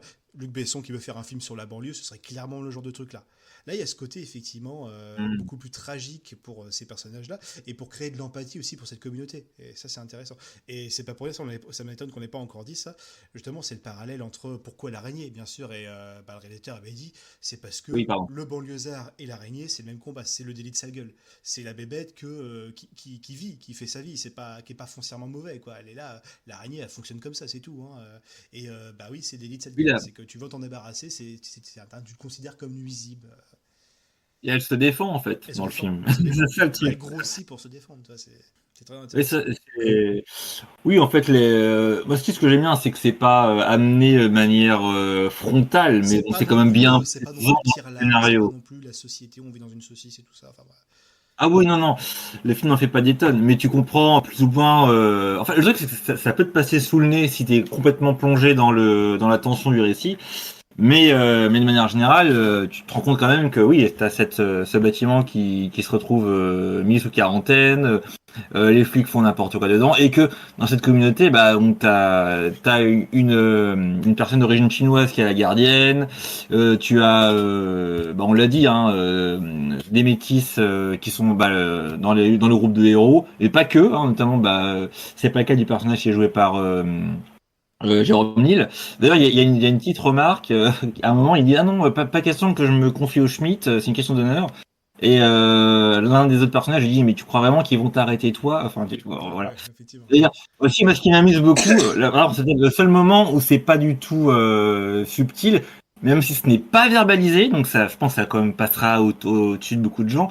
C'est que tu as une confrontation avec des flics avant la scène finale, Mm. au moment où ils se font choper, ils se sont barrés dans les étages les plus supérieurs. En fait, ils prévoient de partir via les toits, et en fait, bah, le dialogue est impossible avec les flics qui ne veulent pas comprendre, et bah, Caleb qui est toujours aussi con d'ailleurs, et grosse bagarre avec les flics quoi. D'ailleurs, moi, je croyais qu'à un moment, la scène se termine avec un tir sur un flic. C'est Caleb qui tire. En fait, j'ai compris au revisionnage que c'était du DLBD, quoi. Oui. Mais voilà, je croyais que c'était vraiment une balle qu'il avait vraiment tué le mec. Mais voilà, bon, en tout cas, c'est une scène que aussi que je trouve très bien chorégraphiée, qui est Oui. dans un bordel monstre, mais tu comprends quand même ce qui se passe. Et t'as 5 personnages qui doivent être avec 5 voire plus, enfin, c'est autres personnages en face. Mm. Et c'est bien le bordel. Non, c'est bien foutu. Enfin, 4 personnages, parce qu'il y a un mort à ce moment-là, depuis. Non, non, mais c'est plutôt bien foutu. Et juste bon, je veux pas faire de commentaires politiques, mais, mais c'est quand même marrant qu'on reproche à quelqu'un de tirer sur un flic avec un LBD. Je croyais que les LBD, ça faisait pas mal. C'est ce qu'on Bah nous oui, a bien dit. sûr, mais ils sont protégés pour ça, en plus. Ah, bon, bah, ok, Bah d'accord. C'est très étrange cette histoire. Bon, c'est pas grave. oui. Bon, ce n'est que du cinéma. Ah, voilà. C'est ça qu'on a dit. It's only a movie. Je la refais plusieurs fois, celle-ci. Mais ouais, de manière générale, c'est surtout ça, c'est le maître mot, c'est un film qui est équilibré, qui est super bien équilibré. Oui, oui. C'est un film qui fait des petits commentaires sans que ce soit trop énorme, qui crée de l'empathie, qui n'oublie pas d'être fun, de te créer des émotions, que ce soit des trucs vraiment du frisson bien viscéral, un peu de rire, de quelques larmes, enfin, tout est équilibré. Et puis oui, même Et c'est dans le français. rapport même au fantastique, oui, même dans le rapport au fantastique, c'est équilibré, c'est-à-dire que ça en fait pas des mégatonnes, ça tombe pas dans du nanar 2, mais comment dire, c'est quand même un peu plus que ce que tu peux avoir dans un film comme je sais pas moi, comme dans Grave. Mm. Non, mais j'aime bien du porno, mais je sais que beaucoup de gens lui ont reproché ça quoi. Et là pour le coup, non non, c'est vraiment du fantastique quoi. C'est pas juste une cannibale C'est étrange, non, il y accessible a à tout le vraiment monde. des C'est accessible à araignées. tout le monde. Ouais. Et oui, oui, c'est ça qui est cool aussi. Mm. Et c'est un film qui ne vise pas les Oscars ou je ne sais quoi. Euh, Non, non, Je sais pas s'il a c'est- eu des prix, mais ça reste un film de série B, quoi, tu vois. je- Mais bien, alors, j'aurais dû me c'est renseigner. vrai que je ne t'avais pas dit, enfin, je n'en avais pas parlé pour Haute Tension, mais Haute Tension avait pas mal de prix. Je crois qu'il n'a rien raflé du tout en France, mais il a Bah, reçu j'ai rien compris, beaucoup non. de prix enfin, dans les autres pays, notamment le Hmm. festival Sitges où je crois qu'il a vu pas meilleur film, mais meilleur réalisateur pour D'accord. Aja, meilleure actrice pour Cécile de France. Donc pas mal de petites récompenses. Fangoria aussi, il avait une Shenso Award de Fangoria. Et pour ce qui est de Vermin, il a été nominé au meilleur film Oui, au Sitges, justement, donc le film international catalan. d'accord. Mais par contre, il était vainqueur le prix spécial du jury. Et il était nominé au César Awards, au César, hein, mais ouais, nominé. Et il a Ça, par j'ai vu. contre, attention, meilleur film vainqueur cette fois-ci au Fantastic Fest. Et Ah, meilleur réalisateur pour Vanisek au Fantastic d'accord. Fest. Cool. Ok, donc il y a quand même eu des trucs. Il y a pas mal de plusieurs récompenses, 3 récompenses aussi enfin 3 nominations pour les effets spéciaux, les effets visuels. Ok. Donc quelques petites récompenses, encore une fois, beaucoup hors France, hein, bien sûr. Encore une fois, C'est nul n'est souvent prophète de comme son ça, pays, hein. Putain, c'est mais chiant, ça hein. fonctionne. Voilà. Et en tout cas, ça a attiré l'attention de l'Amérique parce que, ça je te laisse Ah, avec ça. oui, bah c'est qu'on l'a appris, c'est que comment ça s'appelle? C'est Ghost Corp? Non, non, non, ça c'est Ghostbusters, pardon. Ghost House. Ghost House? Ghost House. Ghost House, voilà. Donc c'est Sam Raimi, Robert Tapper. Donc voilà, oui, ils ont été débauchés pour travailler sur une suite à Evil Dead. Et d'ailleurs, c'est assez marrant parce que il y en a plusieurs qui sont en préparation en même temps aussi. Je crois que l'équipe qui a fait The Last Stop, Inuma Kunti est également en train de préparer un autre film. Tu sais, C'est dingue ça. on en avait entendu parler au FEFS. Tout est dans tout. Euh, ouais, ouais. Et moi, je me suis dit, ah merde, du coup, c'est-à-dire que l'autre projet est annulé. Bah, aux dernières nouvelles, non, non, il y a vraiment deux films produits en parallèle. Donc, on verra ce que ça va donner. Si vous traînez un peu sur les réseaux sociaux, sur Instagram, on a vu Vanissek et Flaubert poser avec Bruce Campbell. Tu te dis, ah d'accord, c'est bien parti. Et oui, l'écrit du scénario apparemment est terminé. Alors, tout ce qu'on peut dire, apparemment, c'est tout frais. Hein. On l'a vu à Mauvais Tour, au festival Mauvais Tour. Vanistec dit que le scénario est terminé. Tout a été validé. Ils ont eu aucune retouche. On leur a rien demandé de mettre absolument dans le scénario. Donc on sait même pas s'il y aura Bruce Campbell dedans, le personnage de H, on ne sait pas s'il y aura le Necronomicon, on ne sait pas s'il y aura une tronçonneuse ou des Deadites. On ne sait pas, mais tout a été validé. Et le film est en tournage, là, il va commencer dans à peine un mois, le tournage. Donc on a hâte de voir ça, on espère que ça va être bien. Grosse pression, j'imagine, mais on leur souhaite beaucoup de bonheur et Parce beaucoup que là, de... il reste des choses à faire, quoi. Ils ont réussi à remarquer l'Amérique, mais maintenant, il faut transformer l'essai, comme on dit, hein. En tout cas, c'est vrai Mm, qu'il y a mm. de quoi d'être fier de l'enfant du pays, hein, comme on dit. Et juste pour l'anecdote, bon, je balance ça parce quelqu'un lui a posé de la question sur, sur la masterclass à Tours. On lui a demandé s'il aurait pu travailler sur une autre franchise que Evil Dead, qu'est-ce qu'il aurait pu choisir? Et il a Ah, dit The Mask. Il a dit ah, ce serait marrant de faire The Mask, mais en mode vraiment comme les comics, gore et machin. mais ce Il a serait ajouté génial. et sans Jim Carrey. Voilà, donc j'avoue, je me dis oui, oui, effectivement, il y a un truc à faire, il y a un truc à Ouais, faire. Je pense mais que ça va arriver tôt ou tard, hein, mais bref. pour ceux qui ne connaîtraient pas les comics, on rappelle que The Mask, à la base, la série de comics The Mask, vous voyez l'histoire de Stanley, tout ça, qui prend le masque, qui devient extraverti, etc., qu'on voit dans le film, qu'on adore, on adore Jim Carrey dans le film pour ça. Ah moi j'adore Dans les aussi. comics, c'est le premier porteur du masque qui va partir dans une espèce de croisade meurtrière avant d'être buté par la police ou par je ne sais plus qui. Et après, tout le reste de la série, c'est le masque qui va passer entre différentes personnes. Voilà. Et Et apparemment donc, c'est assez. Ouais, la ouais. créature engendrée par le masque est juste surnommée Big Head, mais Hum. le porteur du masque change régulièrement. Et c'est vraiment presque une anthologie, hein. Et c'est Hum. beaucoup plus trash. C'est très très trash. Et tu te dis ouais, le truc c'est que ça n'a pas été réadapté depuis en fait. Bon, on va pas parler de la suite pourrie nulle à chier, la Son of the Mask, Quelle qui est suite pourrie encore. qui n'existe pas? Mais oui, je suis assez étonné que personne s'est repenché sur cette franchise pour le réadapter. Voilà, bon bref. En tout cas, c'est assez marrant qu'il l'a cité. Enfin bref, c'était une C'est cool. grosse parenthèse, mais ouais, moi ça m'excite beaucoup quoi. Mm. Enfin, je veux dire, je sais pas si un jour ça va arriver, hein, mais ce serait mortel. Mm. Par Vanessa ou par un autre, hein, c'est j'ai envie de te dire. Bah Là, ouais. on parlait de Dream Project, hein, évidemment, au détour d'une conversation. D'ailleurs, il en a aussi parlé pour vite fait. Oh putain, faudrait que j'arrête de balancer les. J'ai commencé à parler, donc je vais quand même finir. Il a dit ah c'est marrant parce qu'il y a Alien Romulus sorti un peu après. Il a dit ah c'est marrant parce que l'affiche ressemble à l'affiche de Vermine. Et ah c'est marrant, les araignées ressemblent au facehugger. Il a dit oh, c'est marrant. Il a sans plus. J'ai dit d'accord, très bien. Je sais pas. Je ne sais pas. D'accord. Mais c'est un grand fan d'Alien, hein, n'oublions pas. Enfin, je pense qu'on peut conclure aussi sur ce film, hein, mais Oui, ça bah fait moi plaisir. C'est une petite pépite, hein, ça montre encore une fois que oui, il y a un style français, il y a un style horrifique français ça fonctionne, ça marche très bien, et c'est reconnu surtout à l'étranger, et ça c'est la plus belle des récompenses, encore une fois, ça montre, voilà, on est connu pour quelque chose, on n'est pas seulement connu pour nos politiciens, et ça c'est beau. Ouf, Dieu merci. Ouais, t'imagines voter et en fait, bah, ton vote est pas respecté et t'as un autre. Ah, Bref, c'est effrayant ça. Mm. heureusement que ça n'arrive pas, que c'est que voilà, c'est qu'un mauvais rêve. It's Ouais. only a movie. Ah non, bah non. Bon, moi en tout cas, j'ai beaucoup aimé ce film. Je pense que je le reverrai, même si je l'ai vu 3 fois en 2 jours pour mater les commentaires audio.